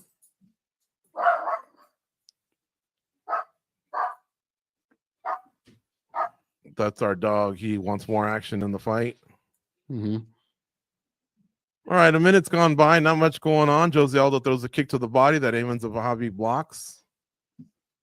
Ayman Zahabi's really yet to get going, both being patient here. He was spotlighted quite a bit this week in the embeddeds and all that. I like that he got a little bit of a pop there. Ooh, nice little 1-2 from Jose Aldo, but it was blocked by Zahabi. Like George said, Zahabi's really not doing much. Oh, Jose Aldo throwing some hands goes. He kind of hurt Zahabi a little. Zahabi's backing up, but now Zahabi fires back a little. Looked like he had to get his feet under him, though. Now, the question is, with that weight cut, did Jose Aldo recover enough? We knew he'd have a great first round, possibly a great second round. What might he be like at the end? Maybe Zahabi wants to test that. But I think one way to do it is probably like what Batista did. Put him up against the fence. You know, grind him, try and get him down. Right now, he's not really doing anything because Jose Aldo doesn't waste energy. He's stalking him, but he's being pretty efficient with his strikes. He just landed an overhand right. Jose Aldo clearly winning the fight here as we approach the halfway part. We're at 244, 43, 42, 41. A big speed difference, though, between Jose Aldo and Ayman Zahabi. His defense is nice and tight. He's just compact. Zahabi is looking for answers here. I think Jose can just keep fighting like this. Mix in some of the kicks that everybody fears. Yeah, Zahabi doesn't mix in wrestling, an attempt to get the fight to the ground. This ain't going to go good for him. He's really slow, at least compared to Jose. I mean, Jose sees everything. Jose's always had pretty good defense. Zahabi needs to win an ugly decision. But he needs to do something to tire this guy, and he's not doing that. Oh, Aldo just rips to the body. One of them landed solidly. Zahabi landed a nice calf kick. 150, 146, 145 left here in round 1. Zahabi going back to the calf kicks. Aldo, great reflexes, ducks out of some punches.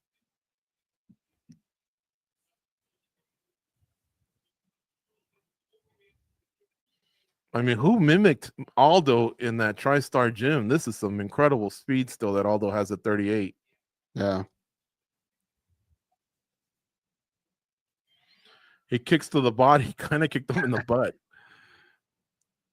It looked like Fabricio versus Verdum kicking Aaron True.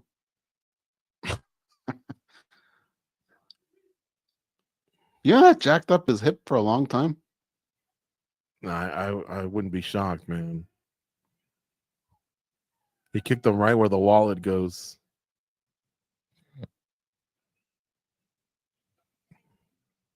I'd look out for that Jose Aldo uppercut. I think he's setting that up, that or the knee up the middle. Okay, Zahabi does have Aldo against the fence, and Aldo's playing around. I know he's got great reflexes and good head movement, but he has his hands low. Now he just answered with some nice shots to the body, a nice kick. Oh, nice jab. Zahabi had just gotten going, but now Aldo's starting to return fire. He almost hit him with a knee there. There's 20 seconds left here in this round. It's nice that they're both connecting, though. It's getting exciting here. First part of the fight wasn't as exciting. Aldo again, Body rip work into the body, man. Now Zahabi goes with some knees. Oh, big overhand lands for Aldo. Yes, I like what DC said, and I'll say it in just a second because the round ended. And he says, this is good. Make them fight at a high pace. Tire Aldo out, and I think that's something Zahabi did do in the second half of the round. The question is, Goze, I'll ask you first, who won the round? Did he do enough to win back the round, or was this Aldo the whole way? No, it was Aldo the whole way. But what I will say was, even though that didn't go Zahabi's way, I think he did need to engage with him in that way. And I think he gained a little bit of confidence, being able to go through that. I think that probably helps him out. But I think it's a clear 10-9 Jose Aldo. Hopefully what it isn't is sometimes that can birth a complacent Jose Aldo, and I hope we don't get that. And I don't want to spoil the party, but Aldo did have a look as he was walking back to the first round, kind of like, oof, that was a rough final 30 seconds, little bit of damage and just him probably catching his breath.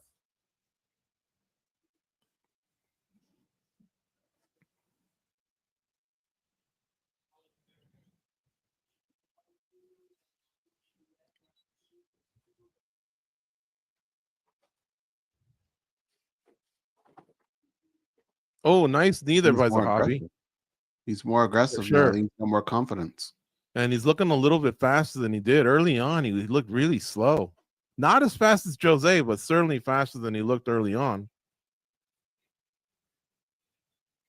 See, Aldo's got such great techniques and the speed. He almost looks like he's in fast forward. 10-9s are coming in from the MMA media for Jose Aldo. I haven't seen one for Zahabi. Like I said, Zahabi, the only thing he kind of did towards the end is kind of close strong and start to maybe wear on that gas tank. I think that's where he definitely can have an advantage, but he definitely hasn't done enough for anyone to be concerned, anyone holding an Aldo ticket. Aldo still looks fast. He's just got to do more of that, I think. 350 left in round 2. It's more like kickboxing sparring going on right now. So Zahabi champs break out in the Bell Center in Montreal. Kick to the body by Zahabi. Zahabi throws a couple lazy jabs out there. They land, but not much on them.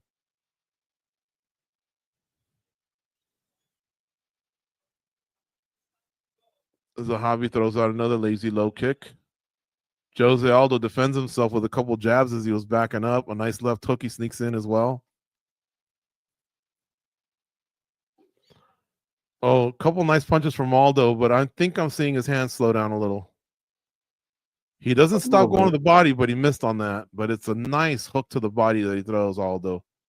Now he's stinging him with some jabs, but Zahabi is walking kind of through them. Jose Aldo's getting a little sloppy, though, no? A clean 2 to get some respect. Zahabi, what? He's getting a little sloppy, though, in his striking. A little bit. It's so unorthodox.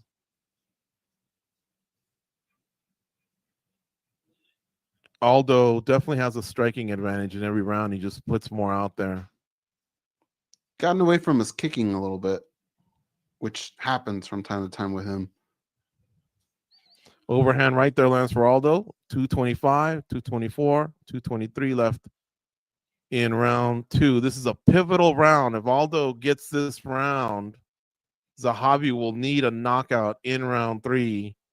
Zahabi needs to close a lot stronger than he did in round 1. And by that, I mean, he only spent like the last, it seemed like minute or 30 seconds really, really emptying the gas tank. And he needs to do that a little earlier here. Because he was effective with some of his strikes, by the way. Oh, Aldo complaining about a cup kick. I think it was a knee. Calls time. It looked like Zahabi apologized, so he's not trying to say that wasn't me. Aldo's now fixing the cup. There's a cut now on Zahabi's right eye, on the outside of his eye. All right. They touch gloves. Aldo looks like he's cool with it. Sorry, what were we saying? On the right eye? Yeah, on the outside of the right eye, there's a cut on Zahabi's eye.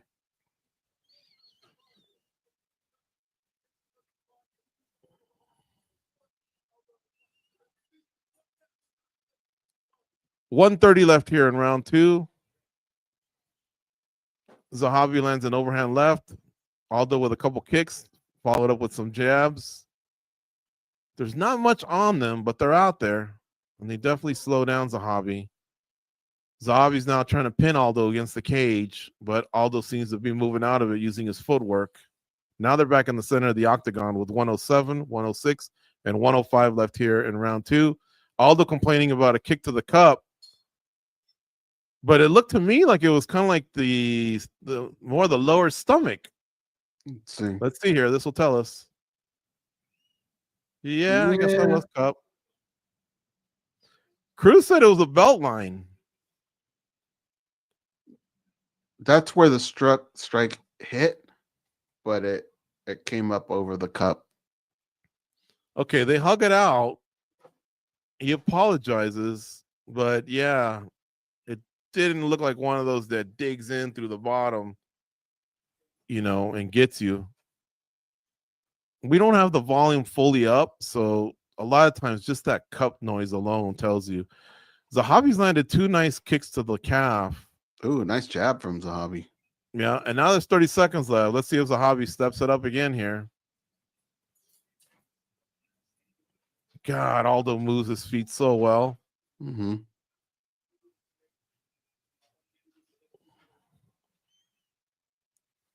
It's not as an exciting finish as the last time, although Zahabi snuck in a nice right. This could be a close decision for the judges. A jumping knee from Aldo, but it didn't really land with effectiveness. They high five. It's the end of the round. This one's a tougher one to score, Goze. It's a closer one, yeah. I'm still going to give it to Jose Aldo. Yeah. But see what process. I think it's, when I say that, what I mean is I still think 2 of the 3 judges will probably give Aldo that one, but I do think one will give it to Zahabi. It was close.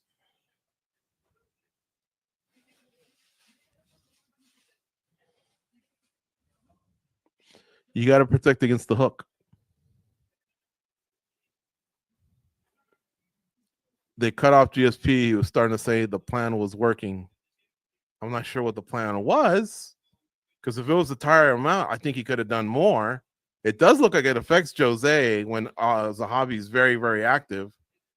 But when they just kind of stand there and he gives Jose that split second to fire, man, Jose has so much he can hit you with. You know what I mean?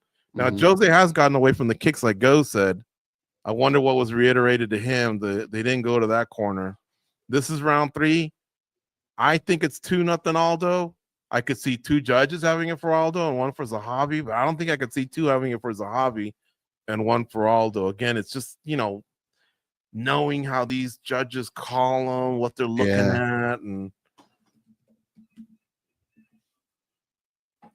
Aldo starts aggressively here in round 3. Jab there from Zahabi. See, Zahabi doesn't back it up with much, although he did throw a nice number 2 right now. 4:30 left here in round 3. Aldo in the center of the octagon there with his hands up. Doesn't look like he's faded or he's tiring. Scores are coming in. 2018 Aldo. Adam Martin, though, says 19-19. He gives round 2 to Zahabi. Another 2018 for Aldo. That one from Aaron Bronstetter. 4:06, 4:05 left here in round 3. They're in the center of the octagon. Again, just kind of trading lazy punches. Aldo tries to sneak a knee in there. That misses. The knee hasn't really been on point for Aldo tonight. I wish he'd go back to the kicks and the body work. Zahabi just landed a left hook, but it didn't have much on it. Oh, he almost landed a nice head kick on Aldo. Aldo almost ducked into it. Didn't he? It looked like he almost pulled back on it. It did, yeah. Oh, Aldo just landed a nice punch and he follows it up with a kick. Aldo's on top of him. Zahabi's scrambling, but he is hurt. Aldo's chasing him. He lands another knee, and now he's landing a couple punches. Zahabi is on his feet, but he's wobbled.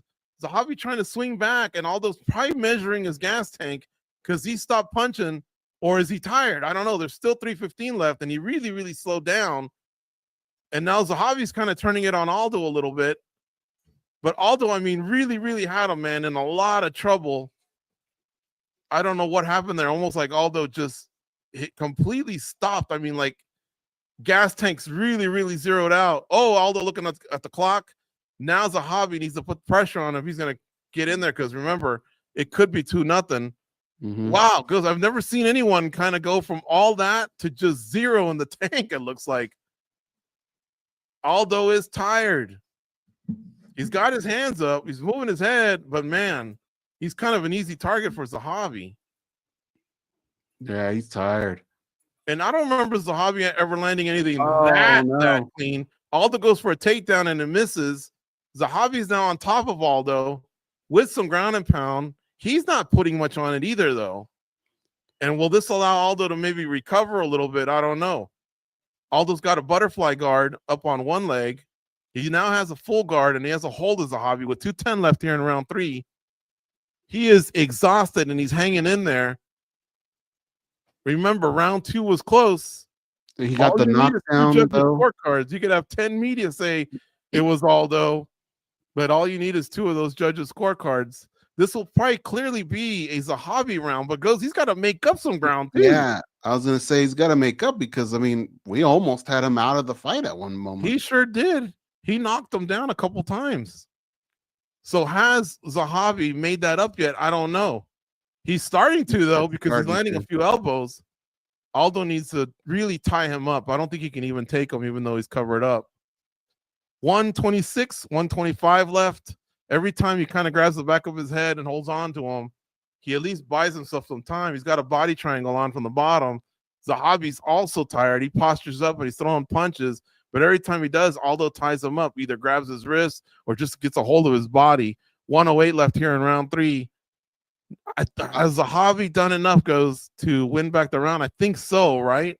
He's right there, I think, right now. Oh, you know what I will say, though? If Jose Aldo was mad about that last fight, he's going to be even more mad about this one, dude. Yeah. Now he cut Jose Aldo. He sure did. Now, those are some vicious elbows. I think he's winning back the round. And, folks, he put himself in a hole. Oh, now, what doesn't help is Aldo's body language. He just looks like he's someone that's completely destroyed. And now Aldo's face is split open. He's looking at the clock, but that's how exhausted he is, And here's the weight cut. This is the weight cut, folks. George's cheek is...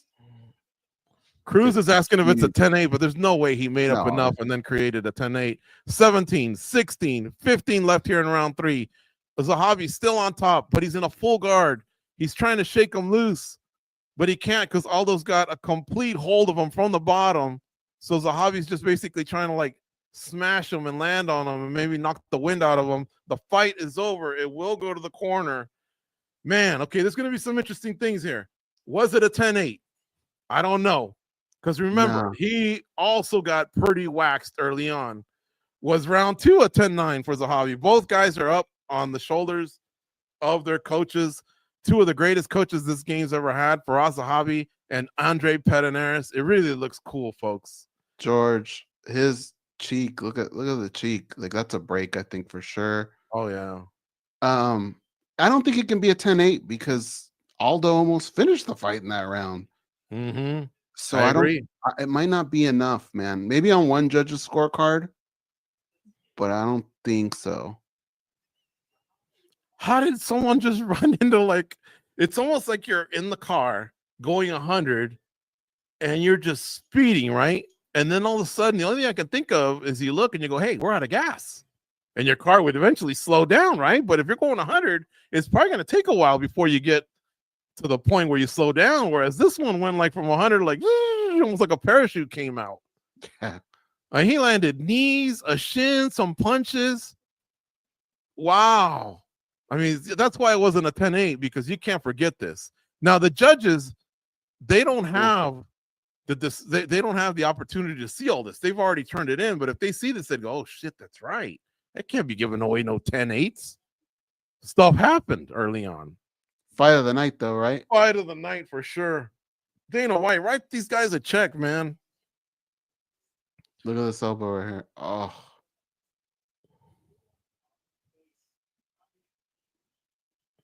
And Zahabi's going to get a lot of respect too. I know this isn't prime Aldo, but it's still Aldo. And you know, a lot of us were like, "What's up with the matchmaking?" But it looks like it kind of worked out a little bit. But you know, it also I think worked out a little bit because Aldo just doesn't have that gas tank. When it's skill set versus skill set, Aldo was better, you know. But he looked like King Kong Bundy there, splashing him at the end, huh?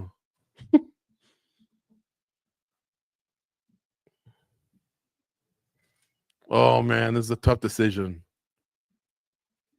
I think it should be 29-28 Aldo. I don't think all three judges will agree. Here we go. All three see it. 29-28. It's got to be Aldo, man. Eamon's a hobby one. I don't think he won round two, guys. Wrong, dude. Okay, who are the fucking judges? And maybe they did. I mean, I don't know. I don't. If That is wrong. Wow. I mean, George, it's not like crazy wrong. No, but it you're was right. clear. I think it was clear for all three of them to be on that side. I don't know about that.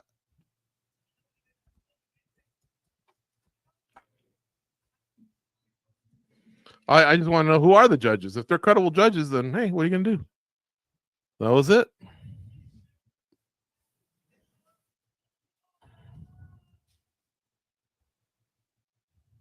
Man,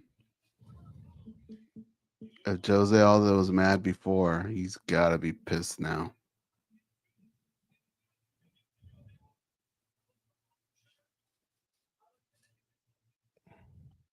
How'd that kick not put him out? If I knew this was going to be the score, I think I would have been more at peace knowing it was a draw and just say, all right, I guess he got the 10-8. But all three judges gave him round two. I thought I just saw Mike Bell. Who does he want next?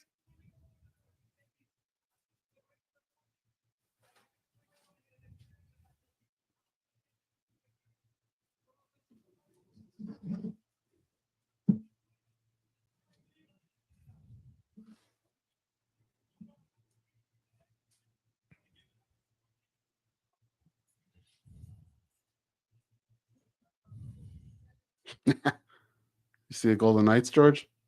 No. What? I think they just scored with 1 second left. Oh. Oh, 4-3. Yeah. I don't see gloves on his hand. Yeah, they did score with 1 second left. Did it just happen right now? Yeah.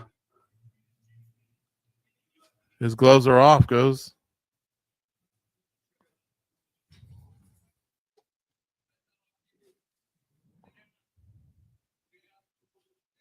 He's done. Dana, he's thanking Dana for everything. Dana has every right to say again.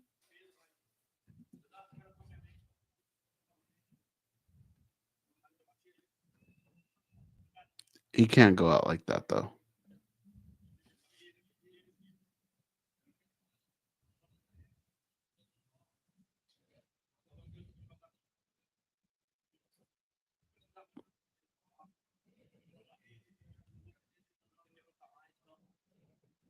He doesn't want to fight anymore.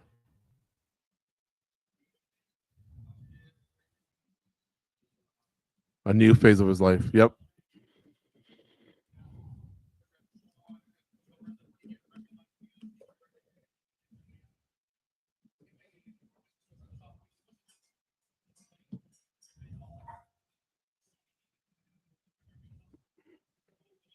He's saying it wasn't just the weight cut, it was a tough week overall. His body said no, he doesn't have it anymore to go through all this. I think this is the last time.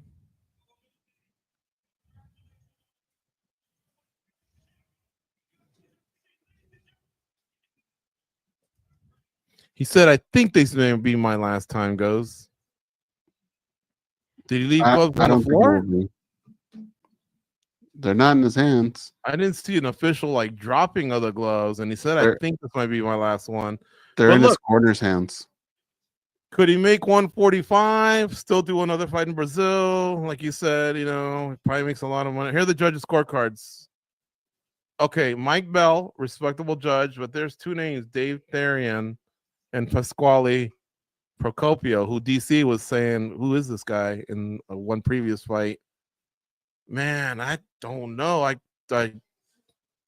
I'm glad that some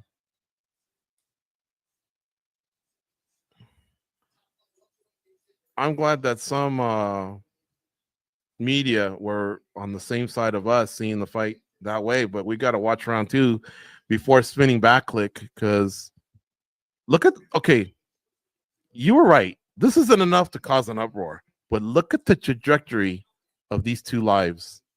If Jose wins, he's probably saying, thanks, I'm going to make a run at 145, you know, and Montreal, I love you. And the other guy would be like, hey, I gave it all I had, but I lost against the legend, but I can't wait for the next one. But now we might have a retirement, you know. Interesting. Look at that beard, George. Yeah.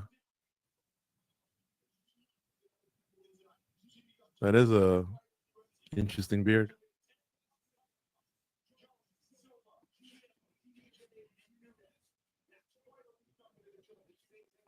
Okay, so it's co-main event time, right? Yeah. What I will say is this, George. I don't remember Jose's face ever looking like that in a fight. Do you? Well, I don't want to sound like a Zahabi hater because he won. But that Jose Aldo, so folks, if I didn't describe it as well as I should have, I mean, I apologize, but he basically hit him with punches, knees, shins, like he kicked him in the face where it was almost a grounded opponent. I mean, Zahabi, I don't know how he survived that, because he took a few of those where Aldo would run towards him and then kick him. And he was just running away from him in the octagon, and you could tell he was fried. You know, he was really, really wobbled. And then all of a sudden, when they kind of like tied up and Aldo stood there, it was like I say, picture a dragster where they go 300 miles an hour and then they can come to a stop right away because of that parachute. That's the type of stop he had. Normally, a dragster on the 15 between Vegas and LA, if you get to 300 and you just go, take your foot off the gas, you're probably going to go quite a while before you finally have to come to a stop. I mean, Aldo did the parachute.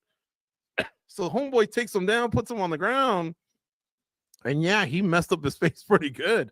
But Aldo literally had no energy, Goze. It's weird. Like, I don't think he would have been able to do that to Aldo in first round. And Aldo did his best to hang on there. But I don't think Aldo should retire, but I don't think he should go to the 135. Yeah, 135 for sure is over, but I would say do the Anthony Smith, you know, just pick your location, say it's your last one, enjoy everything about it. But 145. Have they been to Brazil this year? Let me look.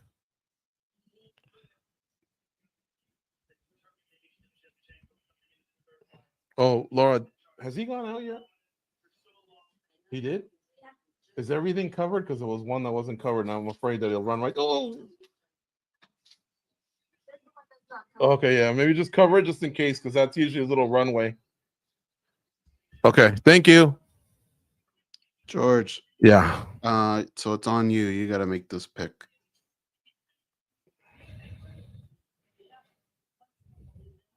Well, I'll ride with Valentina on this, but I just want to make it clear that a lot of people I respect, man, are taking Fiorot here.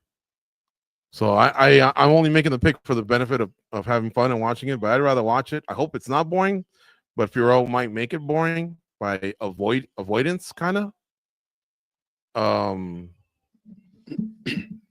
Like I say, she's very particular with when she wants to engage. It might have been different because Blanchfield is so committed to the takedown, and that's why she kind of had to be on her cycle a lot, you know.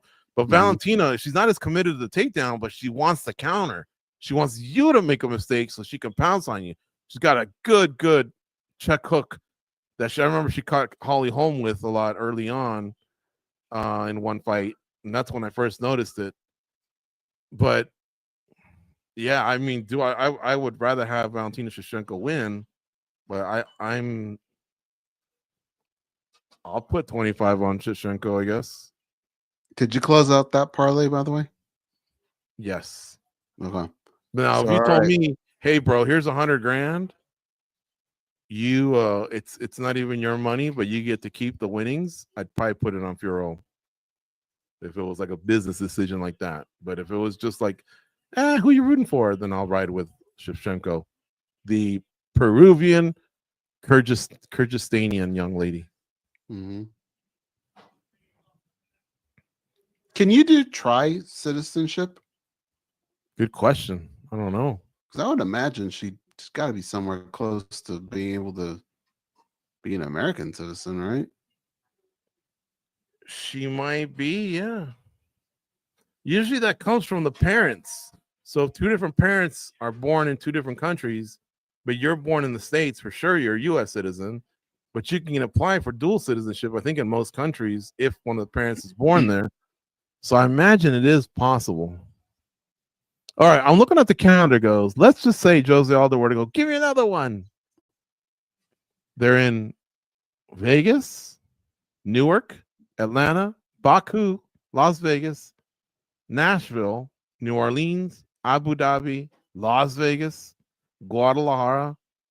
And this year, they've been to Montreal, Des Moines, KC, Miami, Vegas, Mexico City, London, Vegas, Seattle, Vegas, Sydney, Riyadh, Inglewood, Las Vegas, and that's it. They have not been to Brazil this year, goes. I think he was emotional, and I think the weight cut did have something to do with it. I mean, I don't know what's going on in his personal life, but I'd love to see him do one more if they have it in Brazil. Me too. Because he didn't look like a Tony Ferguson or a BJ Penn or any of the fighters that we've seen where at the end they're like a complete shadow of themselves. He actually looked pretty good, man. It's just like I say, the body gave out in a way that I haven't seen before.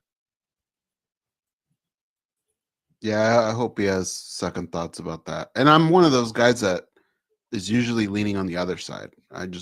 When it's time, it's time. But I feel like he can do one more and have that moment.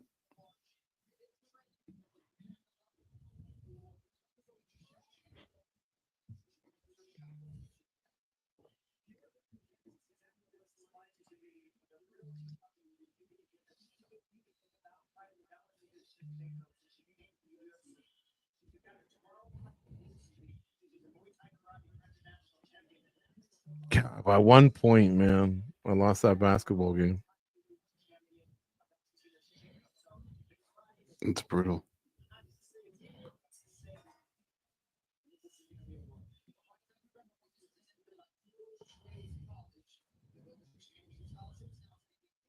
Two more fights left tonight. Guys, if you don't mind copying the social media that we have out there promoting this, we would love that.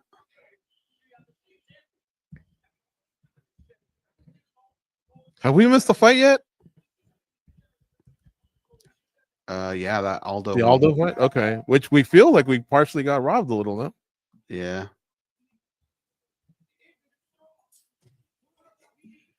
Ooh. Did Melgar win?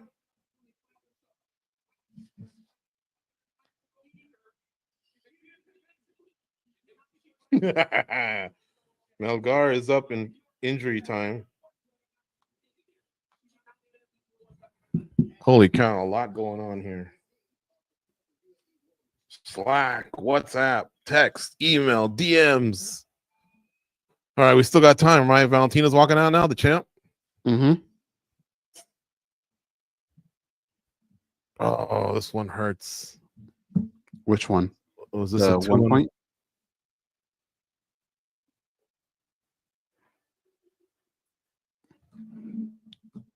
I can't believe they scored with 1 second left.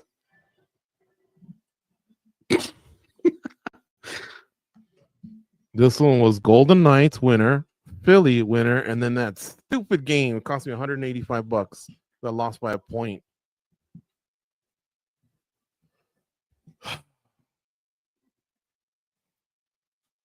I'd love to see Valentina do to Manon in round 1 what Zahabi did to Goze. You got to take something out of her. She's going to gain more steam if you can't get her down. Mm. And she's going to have to take the lead on some strikes. She can't just counter either.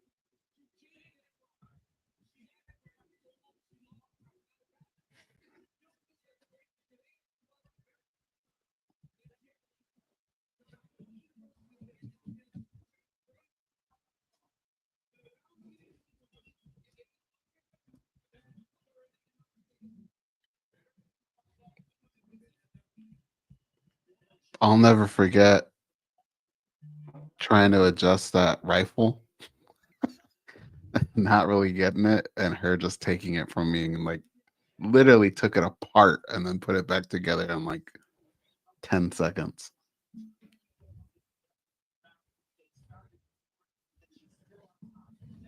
Me and Lorenz Larkin were looking at each other like, what the hell just happened? Oh, yeah. She can take a gun apart fast. Okay, what else do I got cooking here?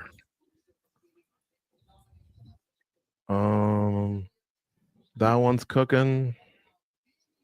This one's cooking. All right, so let me do something over here. I hope Laura's cooking because I'm starting to get hungry. Hey.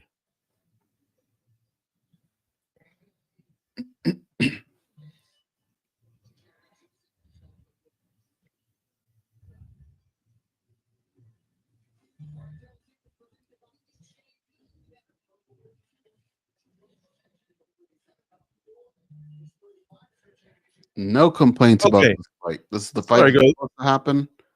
It's a Real good quick. fight. Go ahead.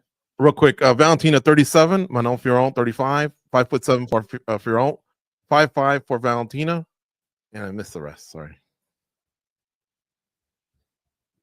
Like her fight kit, Valentina's.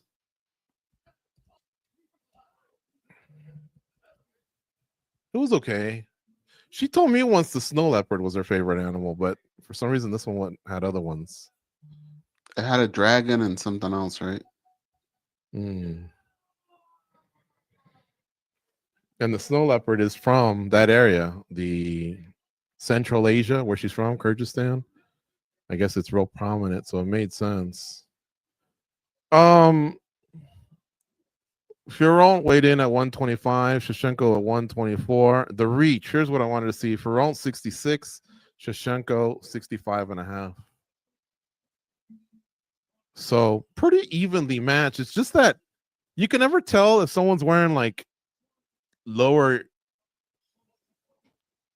heels or platform type shoes or a bigger sole tennis shoe. But when they first faced off like on Wednesday or Thursday, man, Manon towered over her. And I She was like, did. oh shit, like, you know, could this make a difference?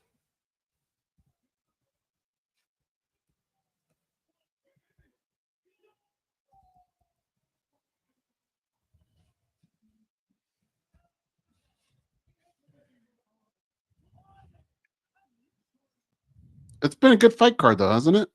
Yes. I got it right now at about an 8.5 out of 10. And you? Fair. I was gonna say 8. And we still got two finals, title fights left. Now, granted, they could be duds, and we got to go the other. We got to reverse it, but I think even if they're duds, I might still keep it in that 8 range, just because it's been entertaining. I mean, they'd have to be real bad.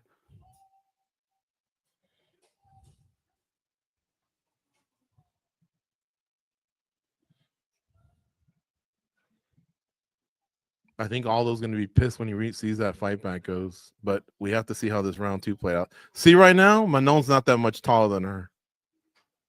It does look like about 5'7" and 5'5". Earlier in the week, though, it looked like 5'4" and 5'9". Mm-hmm.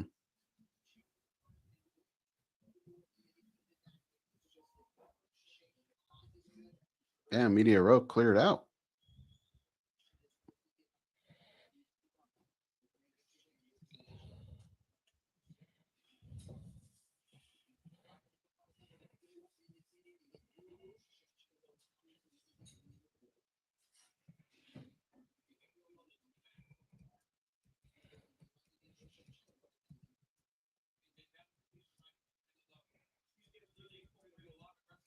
All right, couple exchanges here early on, nothing too big. They are throwing with fire, though.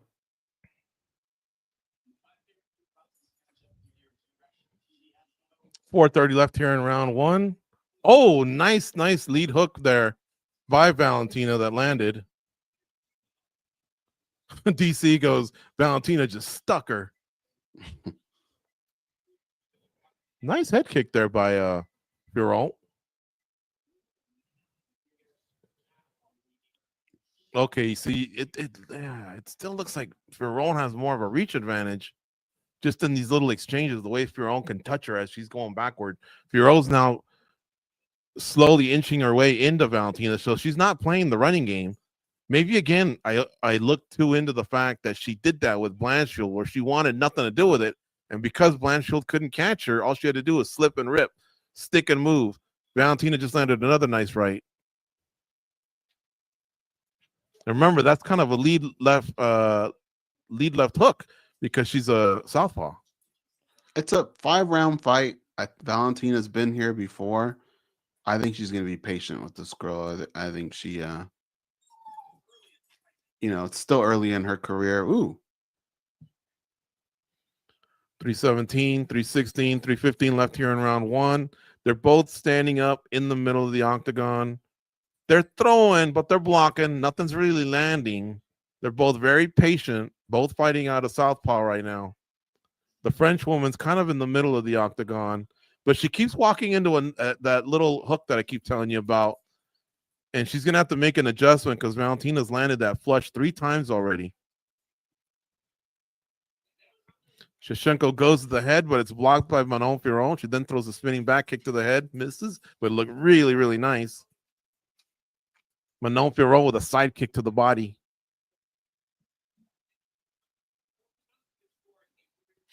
I will say this, though, Goze. Doesn't it look like Manon? Ooh, nice right hand from Valentina. Fiorot. Okay, so they had to weigh at 125, right? I know Valentina came in at 124. But doesn't it look like right now, if we were to weigh him right before the fight, Valentina looks maybe 140-ish. We'll say she gained 15. Doesn't it look like Manon is like 150? Oh, she busted her nose. So she did that with the right hand before that. This one made it even worse. This is where we find out what Manon Fiorot is made of. You're right. Because Valentina's vicious, man. She wasn't high-fiving anyone on the way out, but right now, Manon Fiorot's leaking out of her nose. That nose is broke, I think. Oh, was she still coming after Manon Fiorot? Okay, here we go.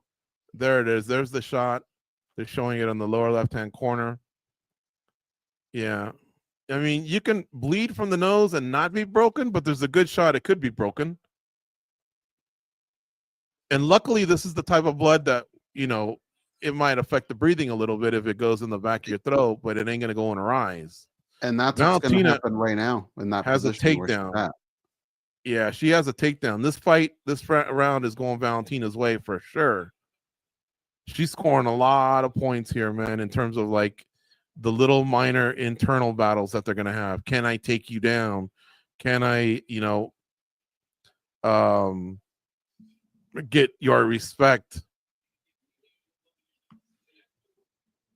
They're already talking about when she goes to the corner to not blow her nose, otherwise she could blow up one of her eyes and she won't be able to see.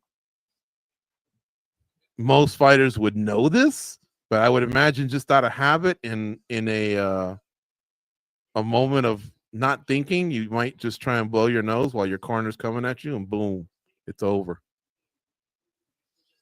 Valentina locking up this round. She not only made her nose bleed, she was just landing the better strikes, but now she's added a little bit of ground and pound, not too much, just some soft strikes to the body. 23, 22, 21, 20 seconds left in round one. But man, has she won the internal battle of I can get you down. You have felt my power.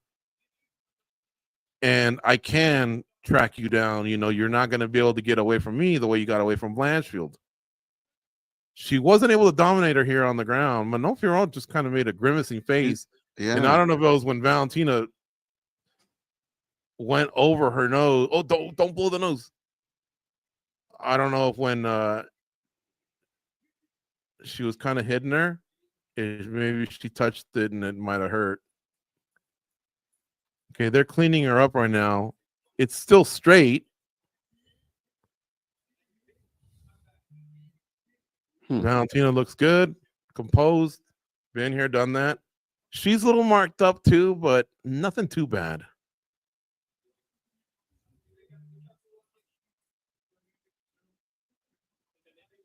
I see Manon breathing a little harder than Valentina. Valentina listening to every word of her coach, taking it all in. Manon looks like she's worried, a little devastated. Yeah. She couldn't have thought that that's how round one was going to go. And look at Valentina bouncing up and down, staring her down, winning the psychological game, the mental game. And now that's going to be a target Goze. And every time she touches that nose, Goze, you know how it goes.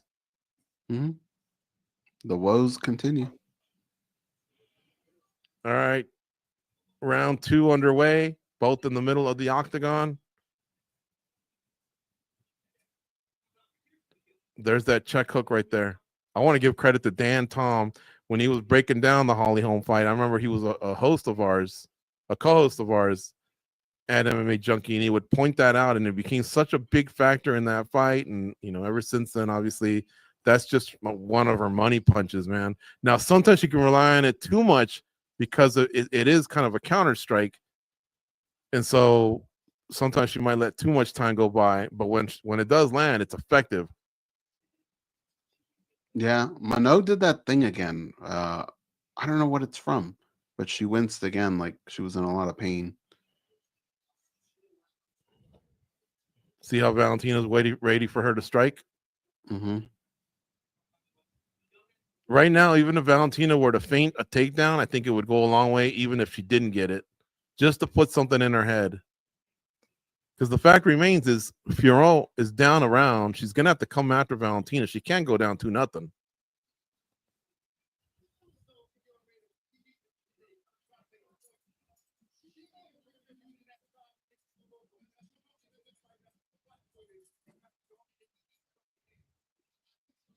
You think the Celtics and the Golden Knights have a different opinion on that? What do you mean?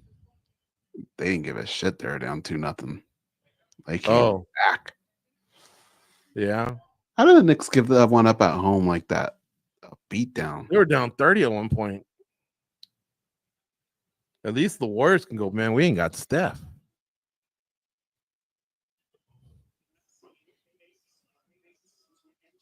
Okay, Valentina just got her down again with a nice little foot sweep. Although Manon Fiorot was able to roll with it, kind of kick her legs up, and she threw Valentina over her. So now they're back to the feet. And that was major because she didn't seem to have many answers for Valentina when she was on the ground in round one. Now, granted, she was dealing with a leaking nose, probably still getting nerves out or whatever, but Valentina never really got going with the grappling. Here goes Valentina again with a trip. Can she get her?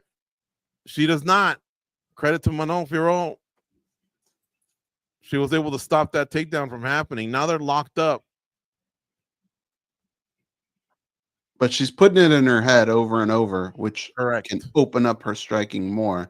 She did land an elbow. Valentina did off of the break. Oh, see, Valentina led a little bit this time. She's just so used to countering. And now Fiorot is trying to get the takedown. Shevchenko's got like a little bit of bruising, I think, under her right eye.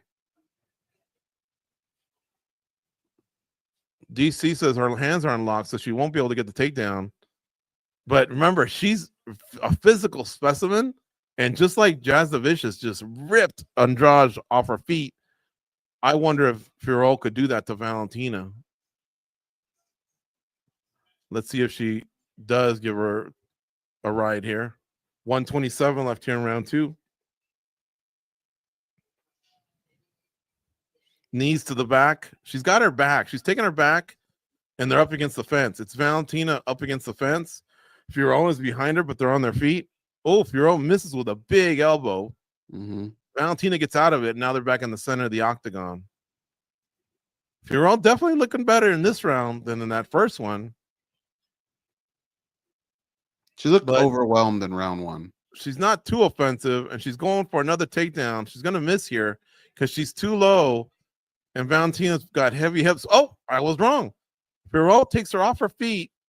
Now she's locking up her legs with her leg, like Khabib style, like the Dagestanis do. But is she going to have enough time to do anything with this? We're down to 37, 36, 35.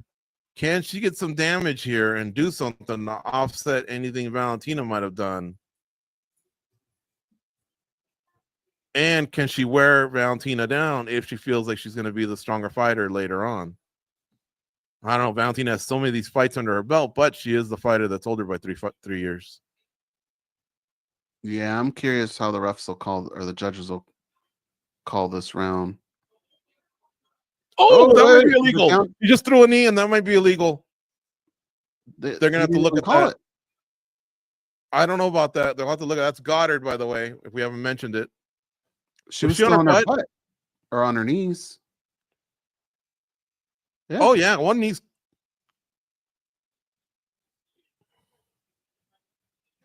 Did he just forget the rules or what?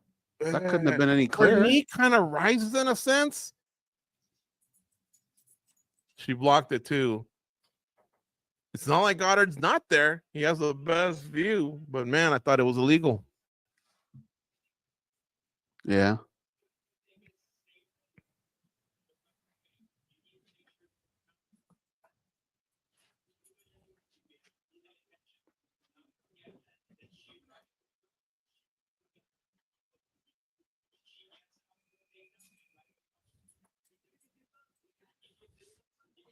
Okay, so Pavel Fedorov was telling Valentina Shevchenko, first of all, he's really focusing on keep your distance and make sure that when she takes you down, she's going to right away want to strike you.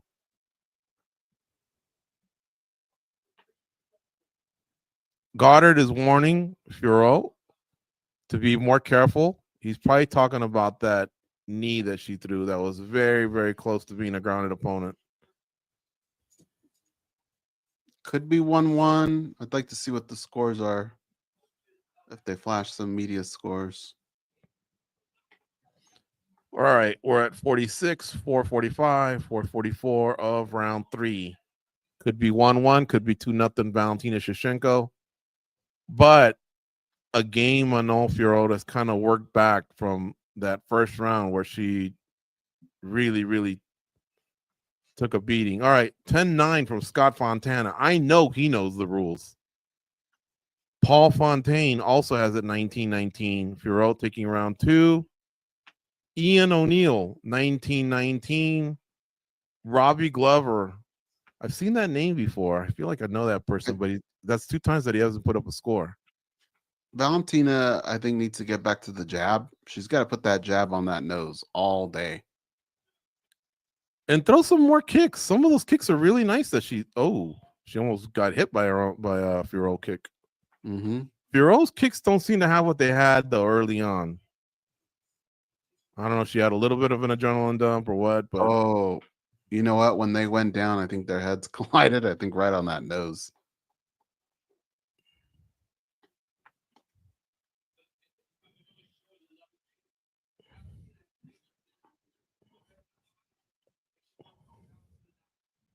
In a way, this fight has more of a main event feel to it.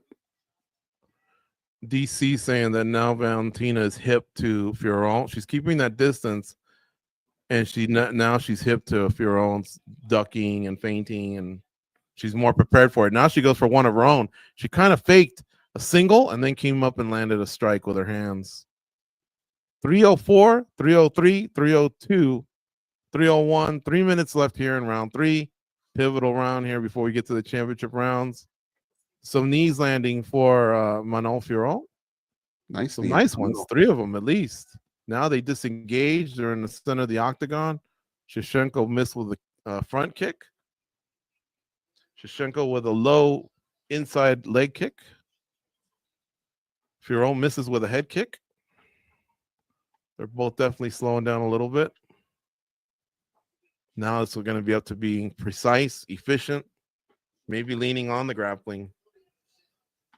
I've never understood people who have a good kicking game, how they are not just blasting that calf like some of the other fighters are.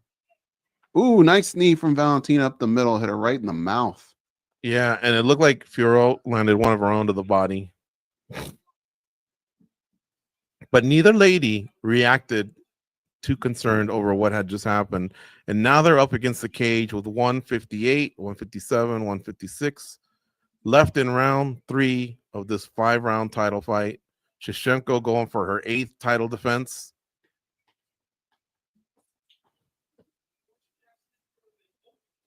I think it's 1-1, man. And ooh, nice knee up the middle from Another Manon. knee, yeah. Fiorot is just thick. Like, how does she make 125? She looks like a 45er, man. She had to have rehydrated 10 pounds heavier than Valentina. Oh, spinning elbow lands for Valentina. Fiorot didn't like it. She's now trying to take Valentina off her feet. There's 1 minute left, and it looks like her hands are wrapped around her. She will get her down. But I was wrong. Really defending well. Valentina turned, gave her up her back, but went up against the cage. Now they're standing. The only thing she's getting is Charlie horses against the leg, but she's upright. 52, 51, 50 seconds left here in round 3. More knees. She's pitter-pattering back to Fiorot, who's basically still got a body lock on her, but I think she just wants to tenderize the legs. Mm-hmm. Hopefully Valentina didn't grab onto the cage right there. You know what, though? She spent so much time up against the cage with her hands on it that if she did, I probably would have taken a point because it would have been that blatant. And now Valentina turning into Fiorot.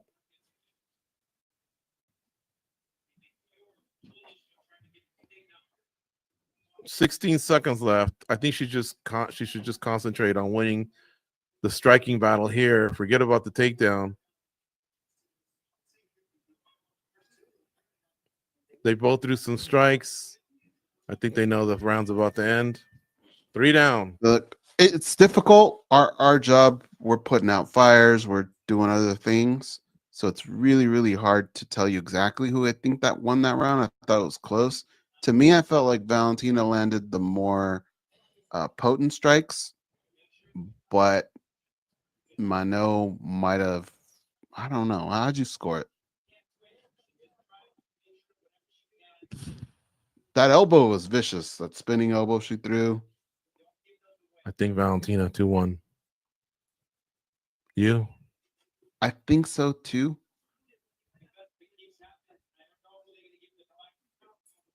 I thought that was the power shot of the round.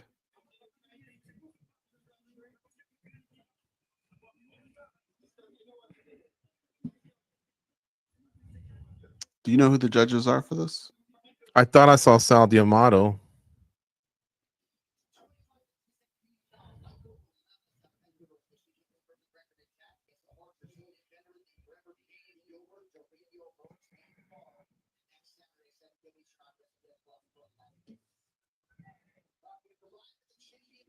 Yeah, Sal's one of them.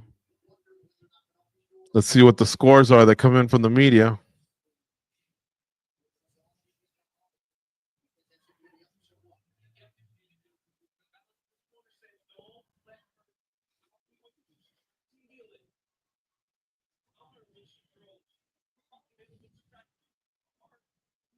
Okay, one thing we got to do is point out that this hasn't been a boring fight. No. Tactical. And the odds favor Fiorot minus 298. She just ate a kick to the neck. And Valentina was plus 220. Scott Fontana has 10-9 Shevchenko. Says it's close, 29-28. Sean Bitter says 29-28 Fiorot. Nick Baldwin, 29-28 Fiorot. Ryan Frederick, 29-28 Fiorot. Paul Fontaine, just a comment. Right now, Valentina's won the first minute of round 4 with that big spinning back kick to the knee. Fiorot now has pushed Valentina up against the fence.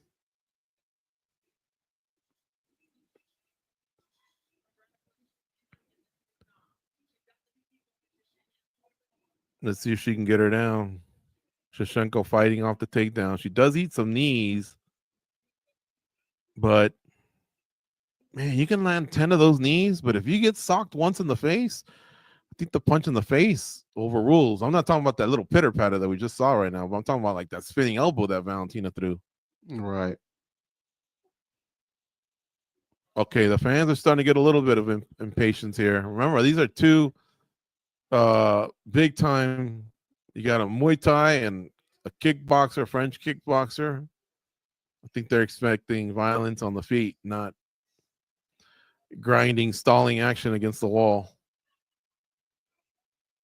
Valentina has now defended 10 out of 11 takedowns.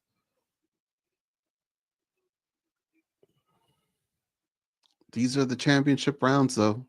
I feel like we could see more out of Valentina. Shevchenko just went for a little single, then came up and tried to strike. She might have eaten an elbow on the way out. 232, 231, 230 left here in round 4. Fiorot tried to pick a leg, and she missed. She needs to make it more uncomfortable with that nose. Pop that jab, throw a front kick, get something on that nose, though. Make contact. Keep it bleeding. Wow. Spinning back kick to the body lands for Shevchenko. But it didn't slow down Fiorot. But that's the damaging strikes that count. Those will win you rounds. Now you can't just do that and then get, out pitter-pattered or held up against the cage. Some of that will level off. Like she just ate a nice knee from Fiorot. Every time Valentina lands a big strike, the first thing Manon does is try and get a hold of her. And she goes here. She every single time. Snuck up a knee right there. Remember, her nose could be broken. And she does grimace every time when their heads kind of collide right now. And you could see Manon Fiorot, like you could tell it hurts. It's uncomfortable. But she hasn't bled since round 1. And if she has, it hasn't been much. She just grabbed at the nose. They're back in the center of the octagon with 113, 112, 111, 110 left here in round 4. Fans are fairly quiet. It's a good fight. I think there's been enough action that, no one can put a boring label on it. And now Valentina goes with a really nice takedown, really, really explosive, powered through it. She has the fight down on the ground, but Fiorot, to her credit, gets back up. And that could have been demoralizing if she could have got like a top position and some ground and pound, because she would have won the round. And I think it would have given Fiorot a lot to think about, man. Valentina Shevchenko's given up too many of these knees up the middle. That's The how funny, Manon Fiorot's scoring points, really. Like, and remember, the new scoring criteria is you can get a takedown, but if you don't do nothing with it, it's like nothing happened. And that was such a beautiful takedown. I wish you would have followed it up with 1 or 2 strikes, because there should have been more that came out of that little exchange, 10 seconds left here in round 4. A lazy spinning back fist by Fiorot. Oh, nice. That's the punch. Shevchenko knocks down Fiorot. She's on top, but the round's over, but that's the punch that wins the round. All that because there's been such moments of non-activity that all it takes is one of those and you're back in business. That's a money punch from a world champion, Goze.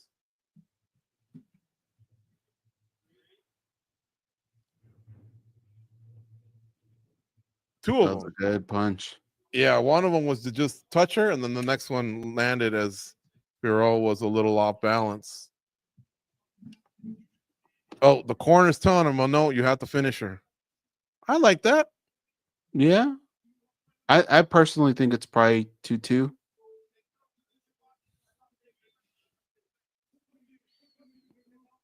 Now the odds are Shevchenko minus 130, Fiorot plus 100. So I think the bookies have it that same way, 2-2 going into round 5. But Shevchenko bringing momentum probably into round 5. Both are standing up before the whistle. Mark Goddard wipes down Shevchenko a little bit more. I would like the referees to bring them together at the end of round 5, have them touch gloves, and then send them back. Because sometimes they'll go out there and hug or whatever. Fiorot bleeding from the nose again, Goze. Very important round here. Let's see. Valentina seems to have more in the tank, in my opinion. Let me ask you something. You've seen 20 minutes of fighting. Who to you seems like the more skilled flyweight? Skilled Valentina. Yeah, I think so too. I think Manon's is not done winning because of the rules, but Valentina's just done so many different things along the way, including some of these takedowns. Like she's really, really almost a perfect fighter, Valentina, in a sense. Manon's using her size a lot to her advantage in this fight. Like putting her up here is brilliant. If the fight were as close as we think it could be, maybe it's good. But if her corner's telling you need a knockout, this is not how you get that. All right, so they're up against the cage, just under 4 minutes left. The fans are starting to boo again. It really isn't a fun fight when they're up against the cage because whatever they're doing, it's not damage. Now they're freed up and they're back in the center. Something you brought up like 2 rounds ago is why isn't Valentina just throwing a stiff jab at that nose? Over and over, just dotted over and over. Even if you threw one jab per minute, you could get 5 good ones. Because every time she's touched the nose, it's bothered Manon, even if it's just for a half second, Mm-hmm. And the aesthetics of bloody nose. Damage. I'm hearing the announcers even cut off that O. It's Fiorot, and they're just stopping at Fior. I've already let go of the T. Another spinning back fist lands for Valentina Shevchenko. It doesn't stop Fiorot from coming forward. Once again, up against the cage, but beautiful technique, had to have scored some points. And then she's grimacing against Fiorot. Maybe she's just digging deep. I don't know, but it almost looks like she wants to cry. And I think it's when basically their heads are rubbing together and they're fighting for head position. I think Valentina's head just grazes against Fiorot's nose, and Fiorot just wants to go, motherfucker, that hurts. Mm-hmm. It's probably the equivalent of just kind of like you're in a dark room and there's Legos and you're barefoot and you're just stepping on them every once in a while. And you're going, oh, God damn it. You know what I mean? I think it's when you get a cramp and somebody goes, just stretch it out, and you try it for that second. You got to do it. You got to go through it, but it ain't fun. See right here? Watch her grimace. They're up against the cage.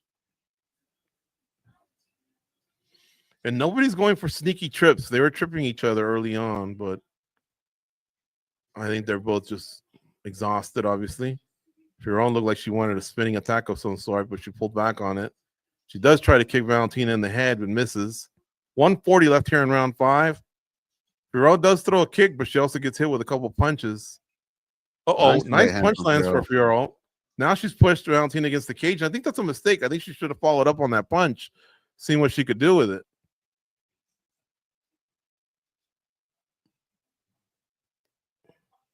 I mean, did she not remember? They said you need a finish. They told Manon. You're not on the way to a finish when you're doing this. You're on your way to winning a round.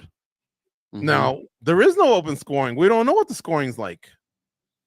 Fans are booing.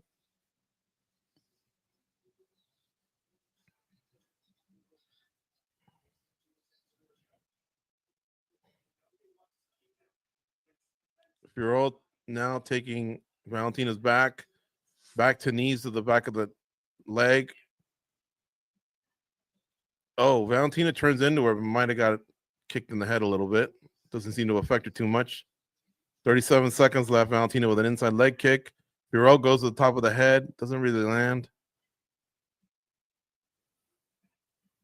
Valentina with a 1-2 that misses. Backs up Fiorot, though.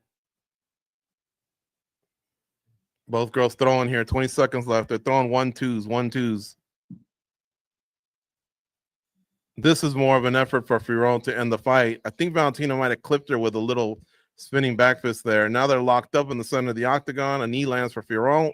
5 seconds left. An elbow lands for Fiorot. This might have been a Fiorot round at the end. Maybe, yeah. If it was 2-2. Valentina definitely acting like it was all her. I'll give the biggest blow of that round to Valentina in that spinning elbow. But Fiorot did land a couple strikes there at the end. This one's going to be close, man.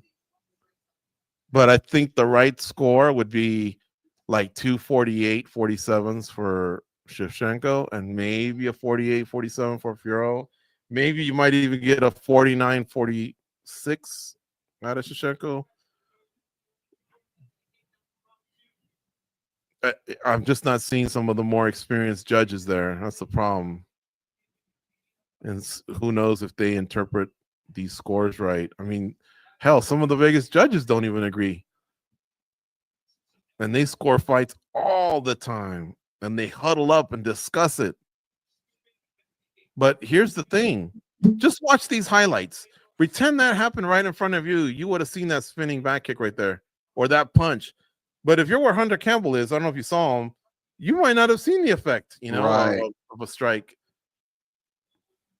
And it's 30 feet across. So really the judges with that apron, that's another 3 feet. They might be 36 feet across, trying to determine, strikes or whatever.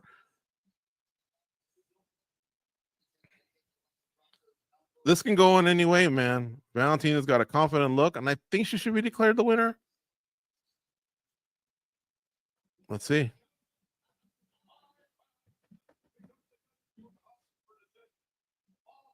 They're all going to agree. 48-47.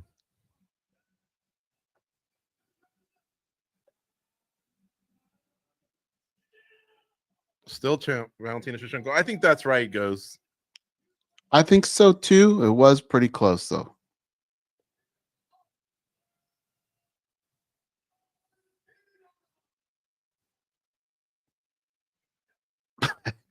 That's not an easy puzzle to solve either, folks. In case you were expecting a barn burner.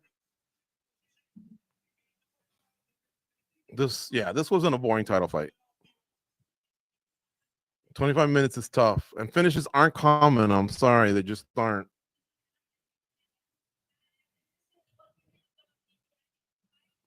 Shevchenko now has 10 title fight wins in UFC history, and this is her 8th title defense.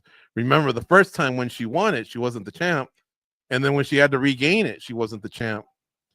But she's got 8 title defenses, so she only trails Chris Cyborg in women's history for title defenses. I think Chris has 11 or 12.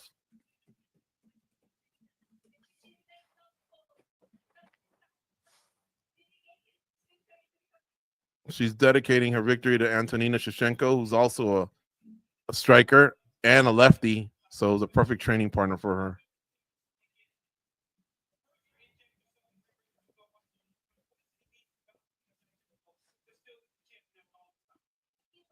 One more to go.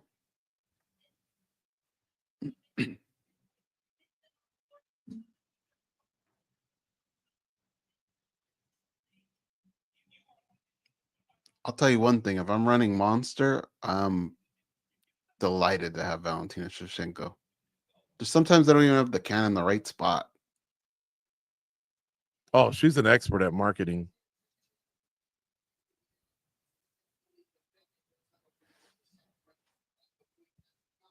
How close could you get to trying to mimic that dance?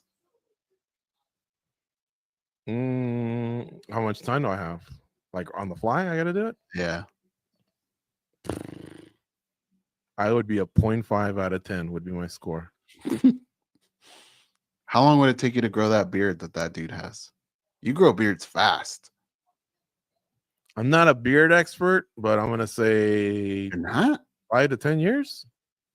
Uh, Well, see, I'm afraid to say 5, and then there's a beard expert in the chat room that has one that matches that guy, and then he goes, "Ha, that took me 25." You know, like I could be that far off is what I'm willing to concede.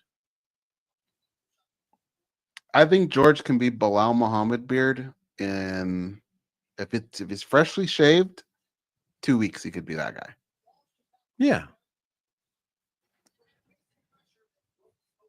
Goes, can I make a prediction right here? Yeah. I think Bilal's gonna fuck him up. I don't. I think Belal might get caught at some point. Yes, I could see that.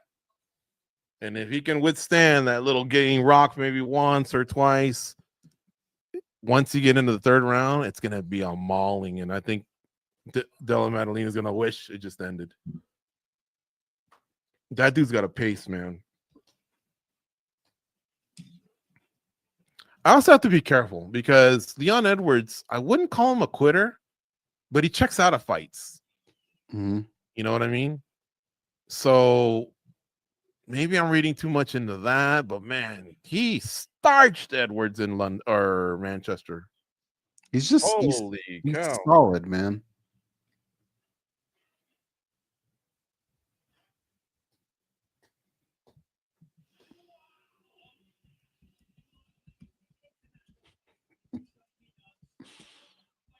I can't believe Dana White's promoting MMA, boxing at a high level, and somebody would still have the nerve to pick up the phone and go, "We're down a slapper, fix this." Why is he even bothering with this?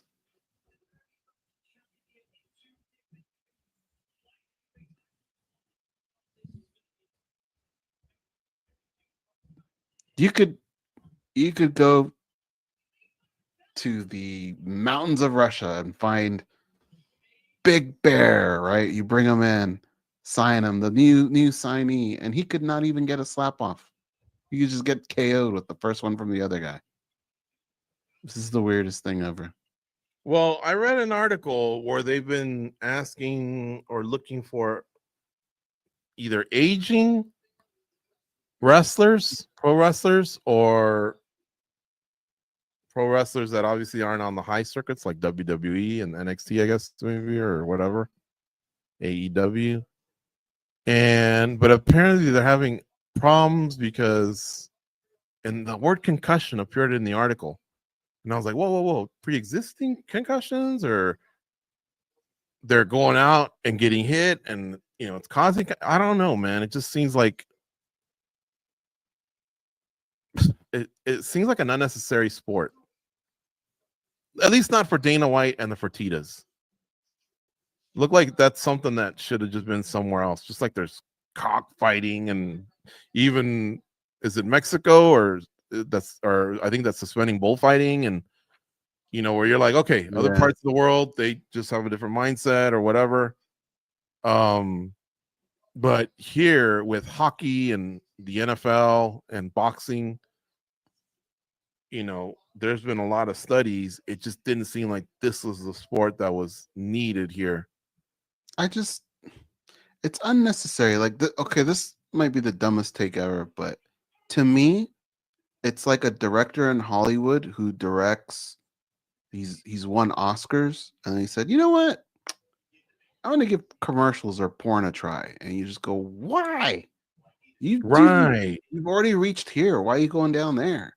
The Fertitas and Dana White should have went up to Mark Davis and said, "What are the Raiders worth? 3 million, or sorry, 3 billion. We'll give you 3.5. Just more than what you really wanted. Something enough to get you out and go NFL." You know, and I don't know, like they all like football, but like you said, they just went the route of like, hey, let's bring back roller derby. I mean, like, what? Oh, you got it. So I take it, since because of what you said, then you're obviously taking Belal Muhammad minus 200. Mm-hmm.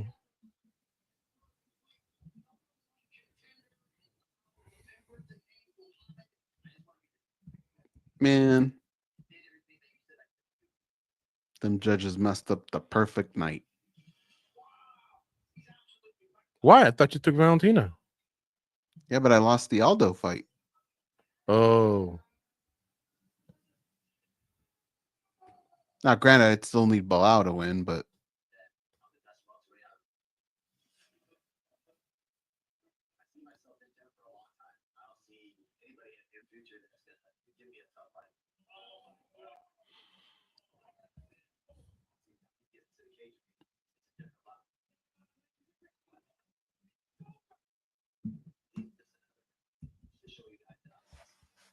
it's kind of a late one now.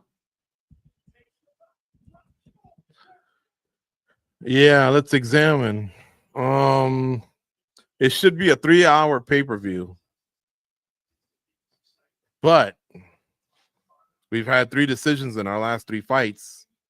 One of them was a 5-round fight. The submission that ended the first fight was in the second round. But other than that, it's been full fights. And with Zahabi, they had to interview him and Aldo. They interviewed Silva, obviously. They interviewed Valentina. They didn't catch up with Manon. This would have been a problem years back, but it's not a problem now. Bonuses. Al Makan. He beat Katona in round 1. Barrio, he won a fight in round 1. A submission out of Jasmine. How does she not get one? Malat, how does he not get one? But then you had a potential fight of the night with Aldo and Zahabi. How are they not going to get those guys? In Wikipedia, it says decision robbed. They're going to have to change that. Robbed. Oh, man. It's tough to build a case, though, when all 3 judges agree.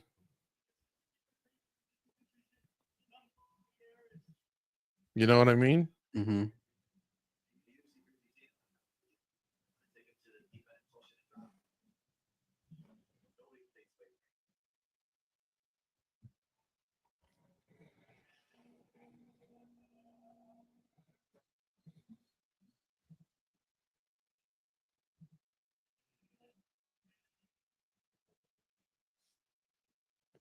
Ooh, that's a cool song that Matalina's walking out to. Della Maddalena, excuse me.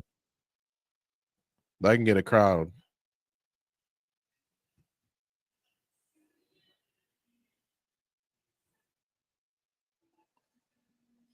There's no way you can sit at a strip club for more than 2 hours and not hear that song. They've been touring too. You know who's probably losing his mind? Mark Ratner. Why? He loves this. Oh, yeah. I haven't seen him there. Is he there? Yeah.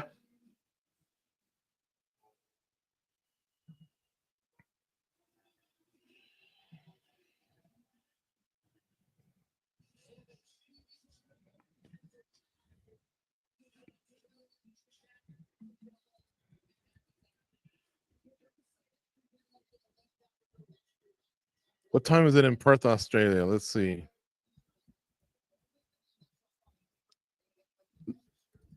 They're asking in the chat, George. It's 12:45 p.m. in Australia. Perth goes. What So time? they've already slept. We haven't slept because the night's still, it's 9:46 for us. They've already slept, woken up, showered, gone to church, had breakfast, and some of them are even going, hey, what are we doing for lunch?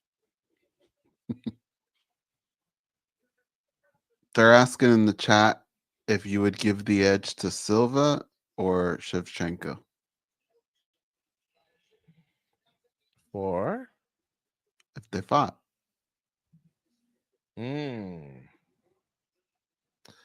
Shevchenko's the truth, dude. Silva's kind of hard to catch, though. You gotta beat her like what Alexa Grasso did. Otherwise, she's just the best fighter right now at 125. She just can do it all. And she was in really, really good shape. One of the fights against Grasso, she looked like she tired. But ever since, she's just so focused. I mean, I've never heard of a boyfriend, a husband, no kids to raise, travels the world, but still works out, trains. Like she's just married to fighting. And she does have a powerful social media game. So it's not like she's not, doing stuff, but the focus is training and getting better and etching her name in the record books. Della Maddalena is in the cage now. Now we're awaiting the champs walkout. Are they booing? Yeah.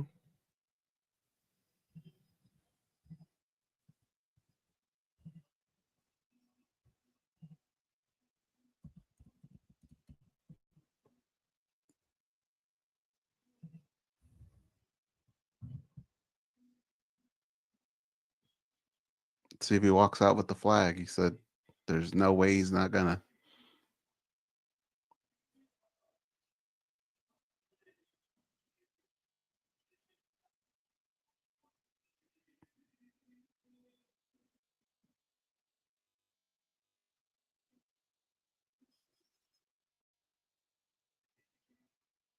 Best thing you can do is just put an ass whooping, and that's when the respect will come.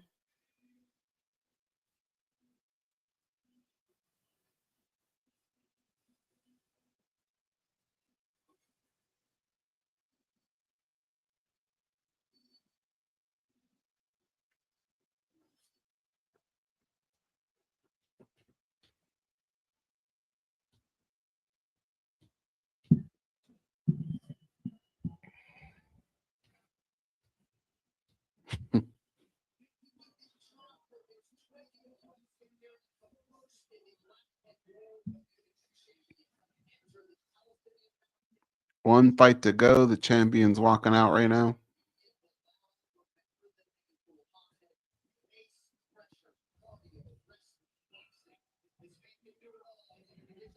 Watch alongs are long days, man.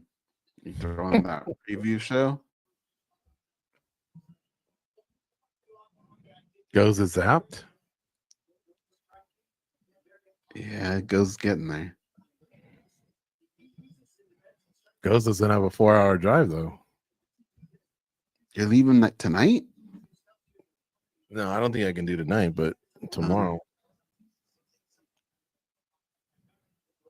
Then I got the LA rounds and then a 4-hour drive back.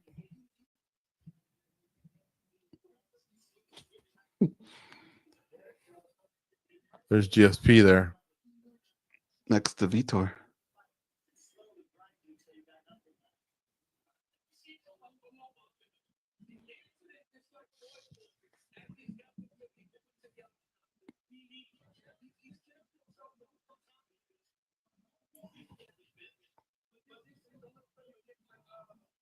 You know what I always think about? Like seeing Gary, and he's got his kid, right?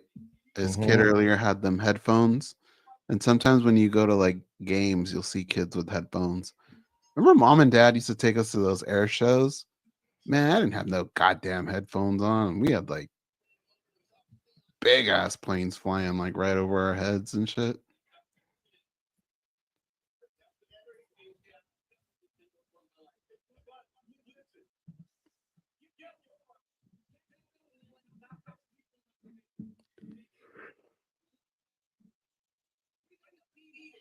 Oh man. All right, Belal Muhammad entering the cage. Well, not only that, but did you ever make it to the IndyCar races? Or I went to one. I don't know if it was Indy though. those are pretty loud too. Oh yeah, it was Indy. It was in Ontario, California.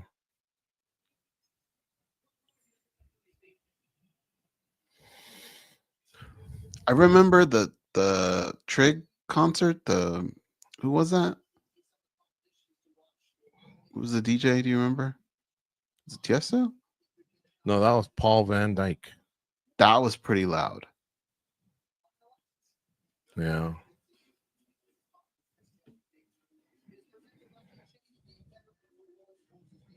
Oh, one time I was underneath the speaker at the Miami Vice thing at Universal Studios, and that kind of fucked me up too.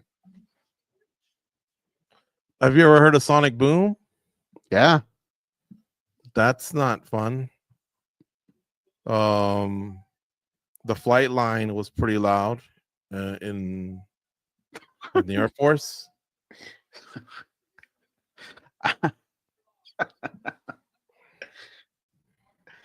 On the same day of a Sonic Boom, maybe like 10 minutes later or something, was when I witnessed George walking up to where I worked in dress clothes and like Ronald McDonald shoes. Do you remember that?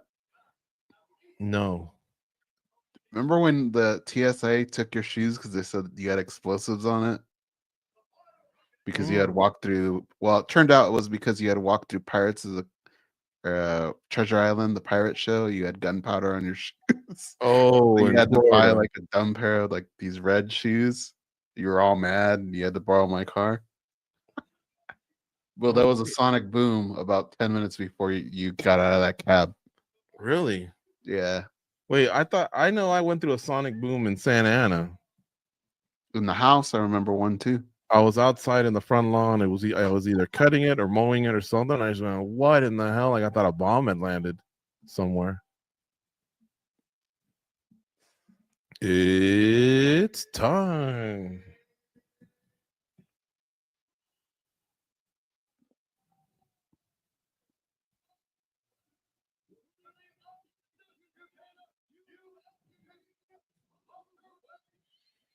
Man, Belal almost looks scary confident. In a way, I just wonder, is he overconfident? He doesn't strike me as that guy. Me neither. It sounds to me like he's serious about his legacy. Remember, he hasn't drank a drop of alcohol his whole life. He prays 5 times a day. He's focused on being great. A lot of you may not know this, but he finished a law degree. He was going to go to law school, but he wanted to do this against his mom's wishes. And he had it rough early on. And then even when he was winning, he wasn't keep catching traction because he was going to a decision. But he just kept plugging away. And that first Leon fight was a little bit deceiving because Leon was fighting really well in that fight. It wasn't going good for Belal. But then when Belal had to fight after that, you noticed, oh, he's a slow starter, but when he gets going, he's tough. And then he just kept getting better and better, and his cardio kept getting better and better. You saw what he did to Leon the second time. I mean, that's not just winning a belt, that's snatching a belt. True.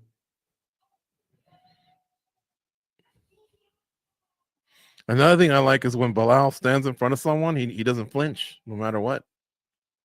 Him and Floyd are probably the two best at not flinching, man.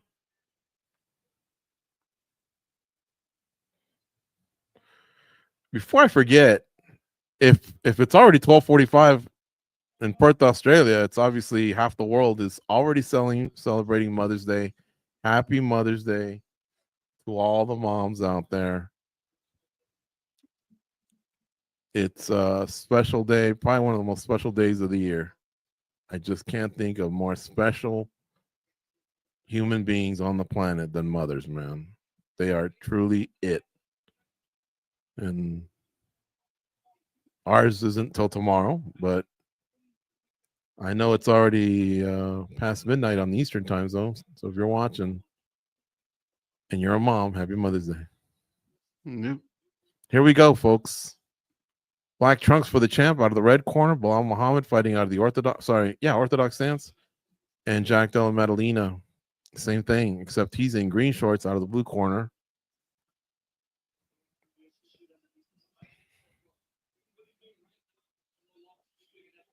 Oh, that was a nice right hand that landed for Della Maddalena.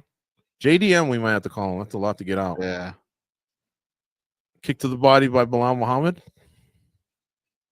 Moved them back with that kick, too.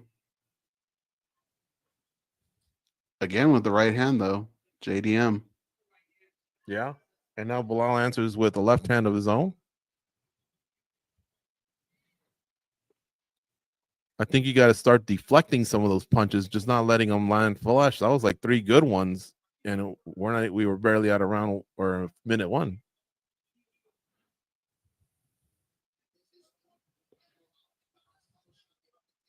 We had Gilbert Burns on the show, I think, this week. And, I mean, you've seen the hit list that guy's had, what he's had to go through. He said JDM's one of the harder hitters he's ever faced. Yeah. Oh, nice overhand right there, Lance, for Belal Muhammad.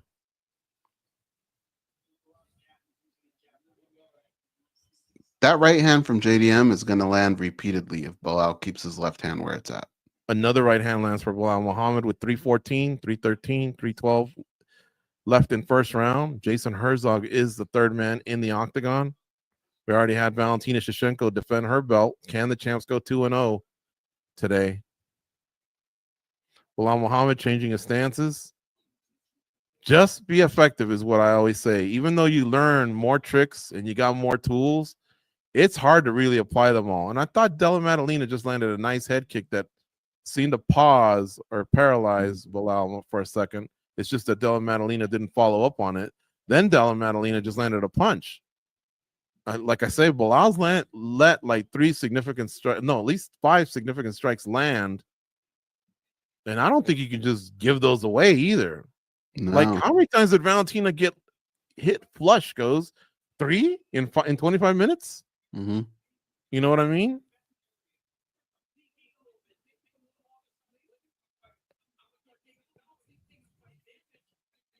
I like what DC's saying. He's saying maybe Belal's thinking I'm going to really, do something later in the fight. But if along the way you're taking damage, a lot of that can go out the window. I would like Belal to have already wrestled by now. This isn't a striking event. He's giving JDM a lot of confidence here. Yeah, and you got to turn on the pace at some point. Why would you even give away? You compare yourself to GSP. I'm going to be a little harsh here, but GSP got down. He went to a decision a lot, and yeah, a lot of it didn't have to do with striking, even though he came from a karate background. He learned that his wrestling was the secret sauce. Okay, there's Belal now with 120 left, trying to get a takedown. He misses, but he does land a nice 1-2. But see, it all started with the wrestling. He was letting Della Maddalena get too comfortable there. And anyway, he wants to compare himself to GSP, and that's fine. He's got a nice win streak going. He just doesn't have the title defenses, but he has been quality opponents. He has the win streak going. But don't just give away free shots to the dome either. True. You being strong in round 5 and round 4 and deep wide, it don't matter if you don't get there. And like Goze said, Della Maddalena was starting to gain a little confidence there. Now he's on the back foot. Now he's worried a little bit about the wrestling. There was a nice little knee that Della Maddalena snuck up, but it didn't land. But boy, if it did, he would have been a Pez dispenser, right? Like,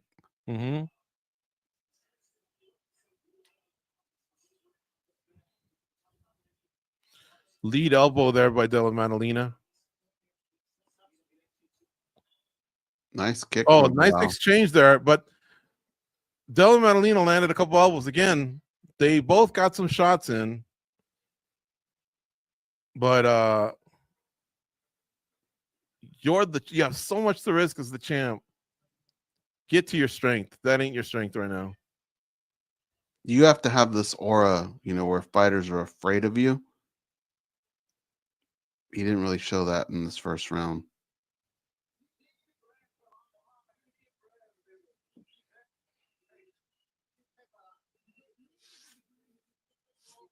They're saying he's a little bit behind and he's a little bit slow right now. Let's accelerate. Let's tie him up. I'm glad the coach is reiterating what we're saying because. Oh, nice right hand there by the champ. But you're playing with fire right there, man.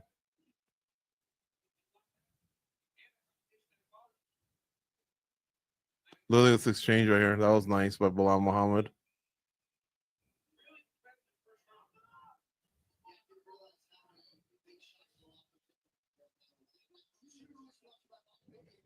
Oh, I want to see the scores that come in. I remember some good early shots from Della Maddalena, man. Round ones have decided so many title fights.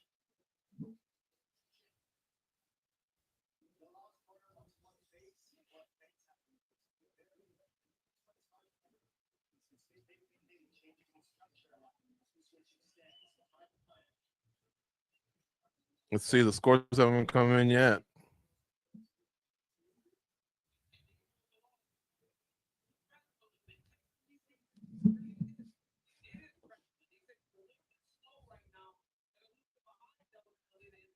Right hand there lands for Belal Muhammad. 4:25 left in round two.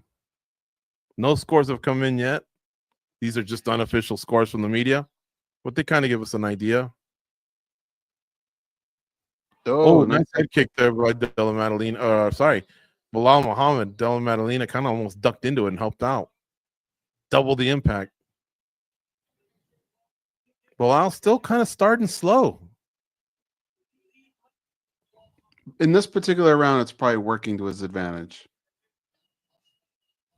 But in round one, he was letting too many shots go through. I think JDM's also realizing this is a 5-round fight, and you got to pace yourself somewhat. Here's the thing, though. I still think you can pace each other. Pace, but not give up the 10-9. What have we always said about GSP and Khabib? Two guys that went to a decision a lot, but they have so much respect in the game, and maybe we respect them when it's too late, when they're gone, because we realize, holy cow, they were so dominant. You look like an amateur out there with them.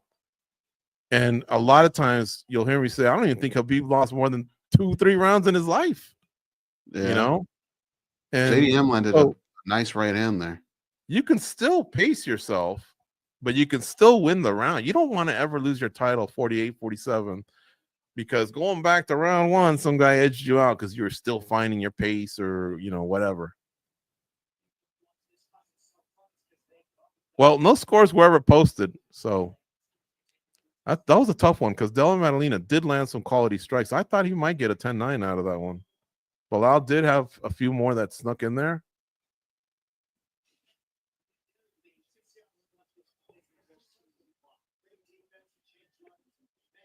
In a championship fight, though, wouldn't you say Belal's probably a little bit more concerned than he should be? Explain. What do you mean? Of the two, I think JDM is probably more excited to be where he's at right now than Belal Muhammad is. Yes. Being the champion and all.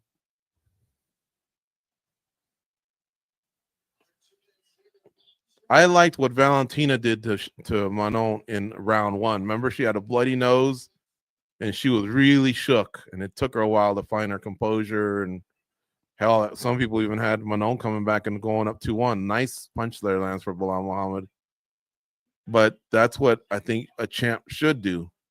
Just never really let you get in the game and let you hang around. Like if this was a basketball game, and I know it's four quarters and this is 5 rounds, but at the end of the first quarter, you want to be up like 35-17.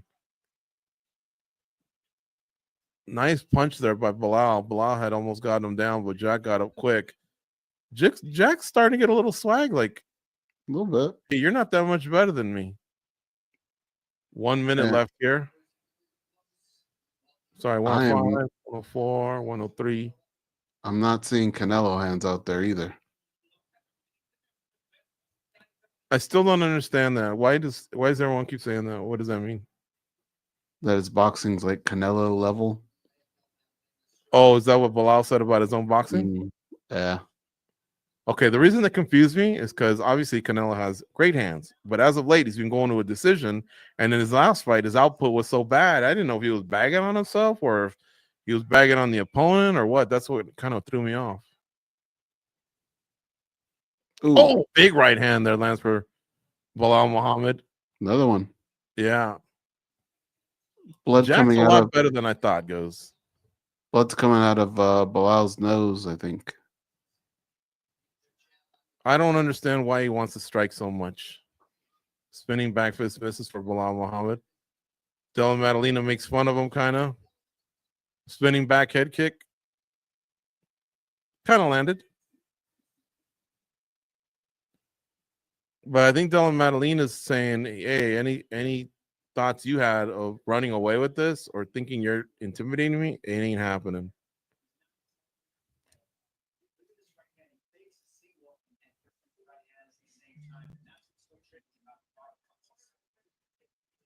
I thought JDM might have edged him out in round 1. I think that was a Belal round here, round 2. Yeah, I don't know. It looks like sparring, high level sparring. They are hurting each other, and they're both landing significant strikes, but no one takes off. You know, then there's like a lull, or the other guy comes back. There's like no one has more than like a 15-second span of grabbing the 10-9 and then taking off with it. So it's like they win blocks of 15, 15, 15 back and forth. And then when you're a judge, you're like, holy cow, like who gets a 10 here, you know? Mm-hmm. And like you said, at this point, Jack Della Maddalena is happy after 10 minutes of this title fight, how it's going for him. And I think Belal Muhammad would be disappointed. And I'm still wondering, where's the pace? Where's the output? Where's the wrestling?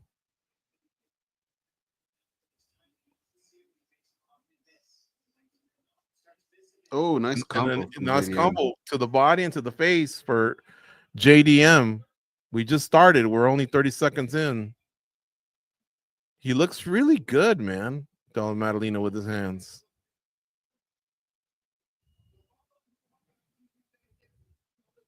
Oh, nice 1-2 by Belal. But see, Della Maddalena kind of mocks him a little bit and then throws a nice head kick. And believe it or not, I think this could also impact the judges. Yeah. That was nice. They're talking about Dean Thomas and DC. Jack's head movement does look good. He looks like he has good, clean boxing too, whereas Belal's striking isn't clean. I'm not saying it's not effective nor powerful. It is. It's both, but it's not clean. But oh man, would Jack be this cocky? Goes. Remember when Belal dumped Leon on his head? Mm-hmm. Like one of those would stop a lot of this, dude.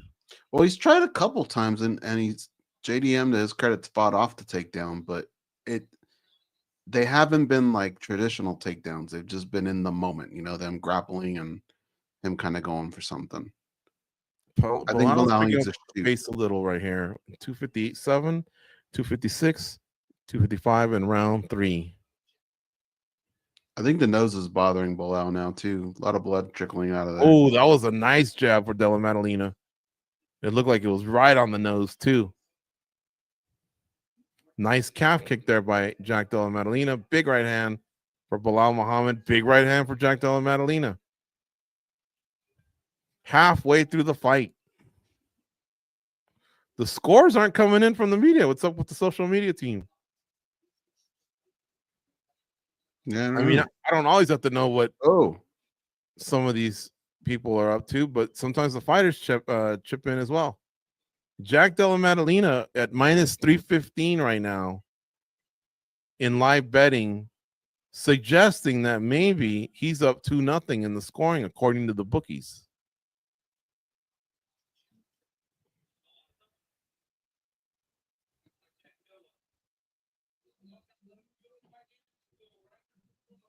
Nice left hook nice from left Belal. hook from Belal, yeah. Another one.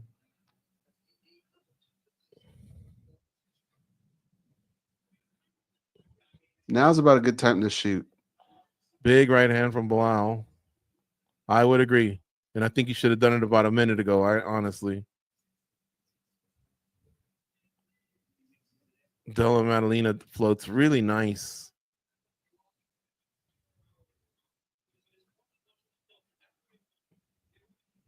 When Belal Muhammad does punch you and retreat you, he does come after you a little bit with the chin out. He needs to be careful with that. Oh, nice right hand for Jack Della Maddalena. He's 103 all night. 102, 1 minute left. I will tell you this. I do see Della Maddalena slowing down a little. He's getting caught more, that's for sure. Bilal's landing some decent shots here in this round. Yeah. Bilal's output is just consistent and quiet. It's not like flashy. I hope the judges are seeing this for Bilal's sake. See, look at that. When Belal gets hit, you could tell his head pops back.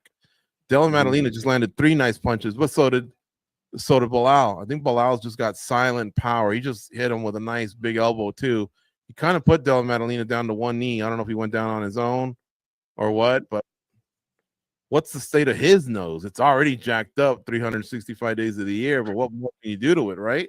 I think that little exchange just started to make it bleed again, and Belal just landed a knee. Yeah, right, and Della Maddalena's trying to get a takedown. He's insisting on it. And so he didn't get it. And now Herzog's talking to Belal Muhammad because he was kind of holding on to Jack's trunks. I think that was the Muhammad round.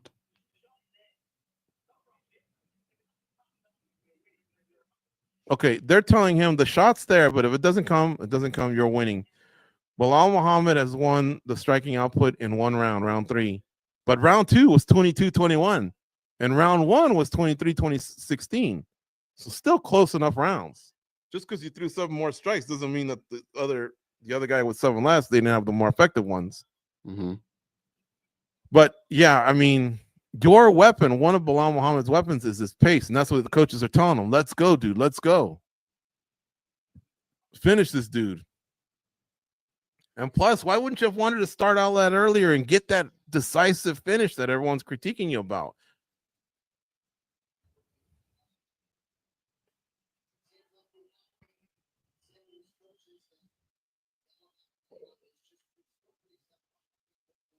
He says Della Maddalena is too slippery. He's having trouble getting a hold of him. Calf kick there by Della Maddalena.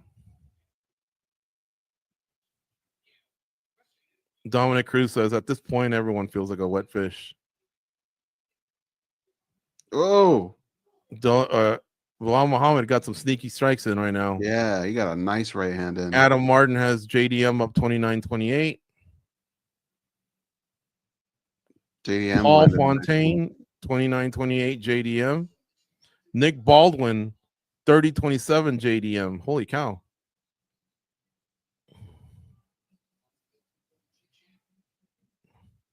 What if it is 30-27? We would all be thinking it sure would have been nice to have open scoring. I don't think it can be. I could see somebody giving JDM them first 2 rounds, though. Belal needs to become Jasmine Jasdavicius and just fucking go after it. You're the one with way more to lose. JDM just hit him nice in the face. Belal returned fire, and I will say this, Belal can take a punch, man. JDM switch dancing. Right hand lands for Belal. Belal looks like he's the least of the two slowing down. He's nice jab there by Della Maddalena. Problem though is he does leave JDM alone a lot longer than with what he did with against Leon Edwards. Mm-hmm. He would not let Leon Edwards breathe, man. Catch his breath at all. Oh, Oh, some uppercuts land for Belal. And now, yeah, Cruz is saying he's turning it up. I thought he ate a punch on the way in. They're both just hammering each other with punches right now. So JDM is meeting the aggression and the intensity and the output of Belal Muhammad, but it looked like Belal was really, really starting to put a lot of pressure on him, and JDM answered it. There's 243, 242, 241 left in round 3. Belal Muhammad has him pushed up against the cage. He's trying to get under on a single. Now he's taking his back. He needs his This jab. is where he can become a force. If you can start grounding and pounding him a little bit. He's on one knee. Now he's up. Those arms down aren't grounded opponent. That's right. He can eat that knee. That was a big mistake. And so now he's up against the fence. Belal Muhammad still has him against the fence. He's trying to turn into him, and he does. And he gets an underhook in, so that'll help because I think it's a 50-50. But now he's put the champ up against the fence with 204, 203, 202, 201. 2 minutes left here in round 4. Champ's lumped up. Yeah. So JDM's definitely not backing up. When it looked like maybe Belal was going to start really turning up the pace, JDM had an answer for him. Now Belal coming in with some nice uppercuts. But see, JDM, when he comes off the cage right now, he's still got a nice bob to him. His footwork is there. Like he's not broken or anything like that. By now, we had already seen Leon Edwards. You could tell it wasn't going to be his night. He was going to need a 9-run homer like he did against Usman in the first fight.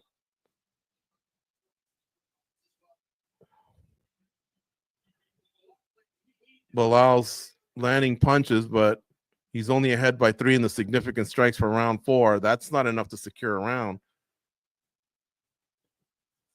You're still leaving it in the hands of 3 judges, man. DC saying the same thing. Belal just goes for a takedown. Della Maddalena is able to get him off. He shot from too far for starters. And Della Maddalena used his hips almost like a sprawl, except he stayed on his feet. And now Belal goes down. And he does land a little bit of a knee or a shin. Oh, that's a nice knee up against the fence. He's sneaking that up. 30 seconds left here in round 4. They're up against the fence. It's Belal pressing Della Maddalena. But it's a lot, man. He's really tiring Della Maddalena, but he should have done this sooner in the fight. I think he's starting to secure round 4 is Belal Muhammad. But every once in a while, when he starts to pull away, Della Maddalena lands something. He just landed a nice right hook. But Belal Muhammad is starting to really put on the pace right now.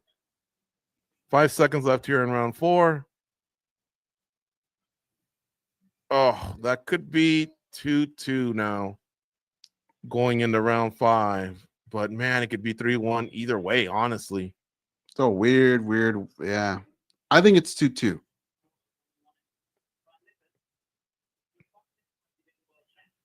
I feel like JDM at this point might be playing a little bit with house money too. He's putting on a way better performance than I think a lot of people gave him credit for. And he even feels like if he were to win this fight, he wouldn't just be like a pushover. Like he's fighting a decent fight. But I think it's 2-2 right now, man. Okay.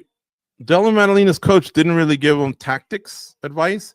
He just told him you got 5 minutes, give it all you got. But as I'm watching both fighters, Belal does have a cut above his right eyelid. It doesn't look like it'll impact his vision. But Della Maddalena did look like he was breathing harder. If I'm Belal Muhammad, I would give him 5 minutes of hell in terms of pace, everything, mixing up wrestling and striking.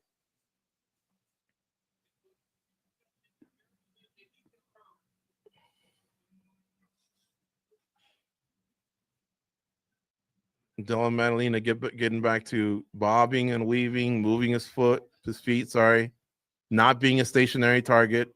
From time to time, just exploding.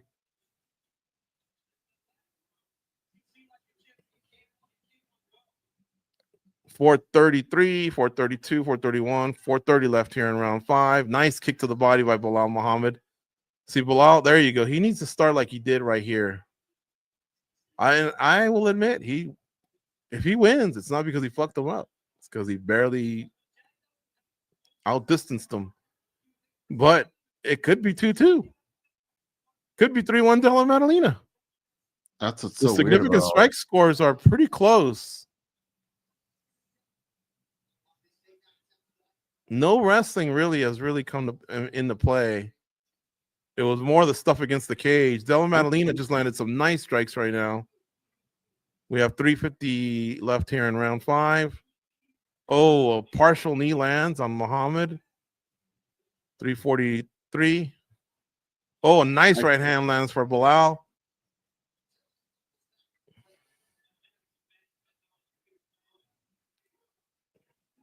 People should feel entertained, though. It's a fun fight. It is, yeah. Oh, Belal Muhammad going for the takedown, and he almost gets it. Does he get it? Yeah, he does. Wow. He's on top. This could be bad. He's leaking a lot of blood right now, George. Yeah, he is. They're not up against the cage. That's the first thing Della Maddalena needs to do is find his way to the cage. And let's see if Belal prevents that from happening. He's already jumping on the opposite side to maybe prevent that. The clock's right next to him. It's 3:01, 3 minutes. Belal's already in a half guard. Let's see if he can frame and separate, because right now Della Maddalena's got a good hold of him. Now Belal's starting to sneak in some elbows and forearms. Not much on him, though. He's just kind of like rubbing, scraping. He's not cocking back just yet. Okay, a couple have gotten through.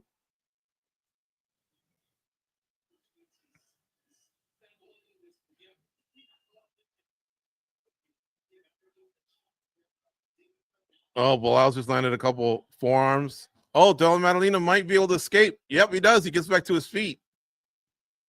But I got to imagine he's a little worn down. He's behind, too. But I'll tell you what, he's there, man. It's not, after what we saw Jose Aldo go through, Della Maddalena definitely is a little fresher than that. He's not a daisy, but he's fresher than what we saw. And Belal's still kind of coming after him. JDM's right eye is starting to swell up, too. And Belal's left eye is pretty bad. They're just sneaking in elbows, man. Della Maddalena just got a nice one in right now. Della Maddalena lands 2 nice punches. It almost looked like it took Belal's legs out from under him. Mm-hmm. Now he just landed a nice left. The crowd's starting to erupt because it's Della Maddalena getting the best of the stand-up. Oh, and he's kind of hurting the champ. He's really got the champ hurt right now. Up against the fence. He landed a nice big right. He's taking over this round. He's winning this round, 126, 125. Goes up the middle with a knee.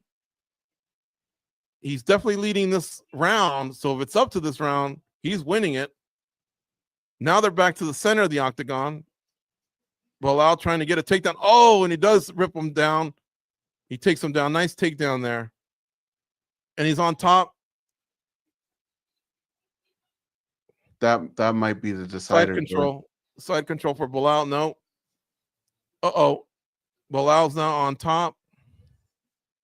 Wow, that takedown was really nice the way he dragged him. Della Maddalena's just kind of trying to twist around and get out of there, and he does. I imagine they're very slippery from sweat and blood, man. Belal lands a knee right now, and Della Maddalena tried to do a judo toss. Looked like he snuck in a knee right now. He did. Belal lands a nice left hook. 30 seconds left. The crowd's going nuts. Blood everywhere. Nice right hand. Nice hook lands for Della Maddalena. He's definitely the one that's got more power left here at the end of the fight. 17 seconds left. And he's just taking it to Belal right now. Belal's not backing down, but for sure he is eating punches. 10 seconds left. This is going to be a Della Maddalena round despite all that. Oh, nice little left hook sneaks in for Belal. That's the end. I don't know, man. I think just you're going to have a new champ. I think it was 2-2.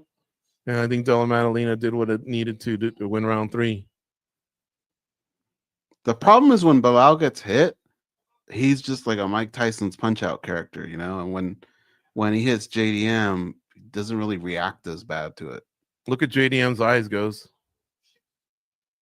They're both closed pretty good.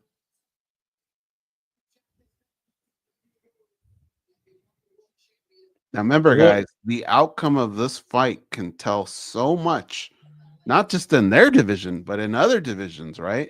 Like spinning back kick's going to be insane. What I saw, the Belal I saw in the UK was not this one. I'll tell you that. Maybe for a few moments, but not really. That's that knee you were talking that about. That one wanted to be a champ and he wanted to destroy. And right here, he never got in destroy mode. Only at times, but then when the challenger had an answer, you know, he just couldn't stay on top of him. And imagine if again Goze, he loses 3-2 and he just kind of gave away round 1, feeling him out, getting started slow. You see? Mm-hmm. That's not what GSP did. GSP punished you, man, right away. Sometimes he'd take you down in the 15th second. And I remember we'd all go, oh man, another one of these, but what was he doing? Banking the round, fucking you up. Round 2, another one of those, and man, I really wanted Belal to stay champ for a while. I don't think he's going to get out of this one. I'd be shocked.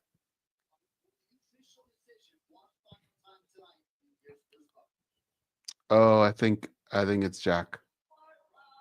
Dana's position behind Jack. And the look on his face. 48-47. 48-47. And 49-46.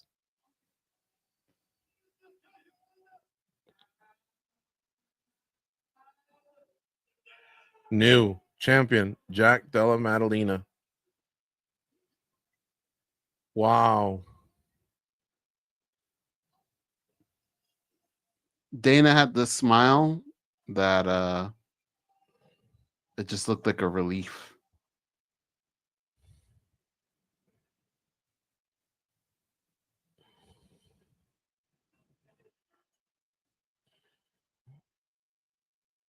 By the night? Wow, that third round was pretty special in Zahabi and Goze, but could be.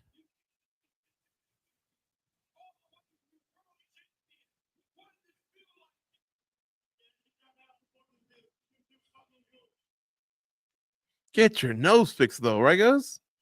At this point, I don't know, man. You're just gonna walk into more brick walls. I mean, even Arlovsky said after a while, all right, I've had my run here.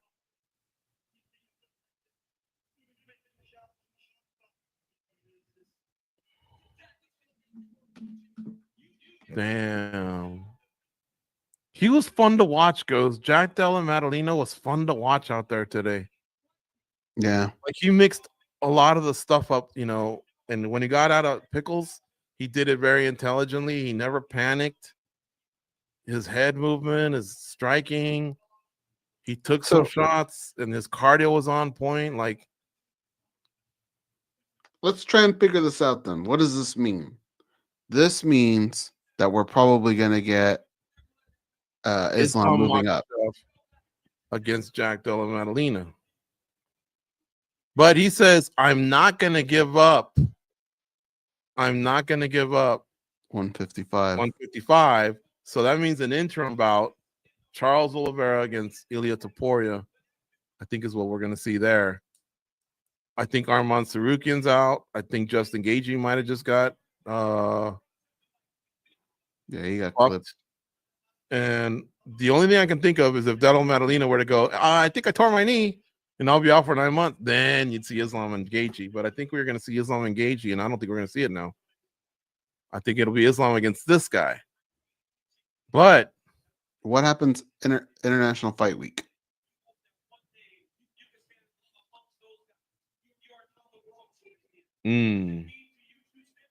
This doesn't look like a dude that's gonna be ready to fight at International Fight Week for I sure. know. So it could be Islam Ngaji. It could be Islam Ngaji still, with the promise if you win, you get to fight Della Maddalena in Abu Dhabi, we'll say. They're asking him about that. But I still think you'll see Charles and Topuria fight. It's either a number one contender fight or it'll be a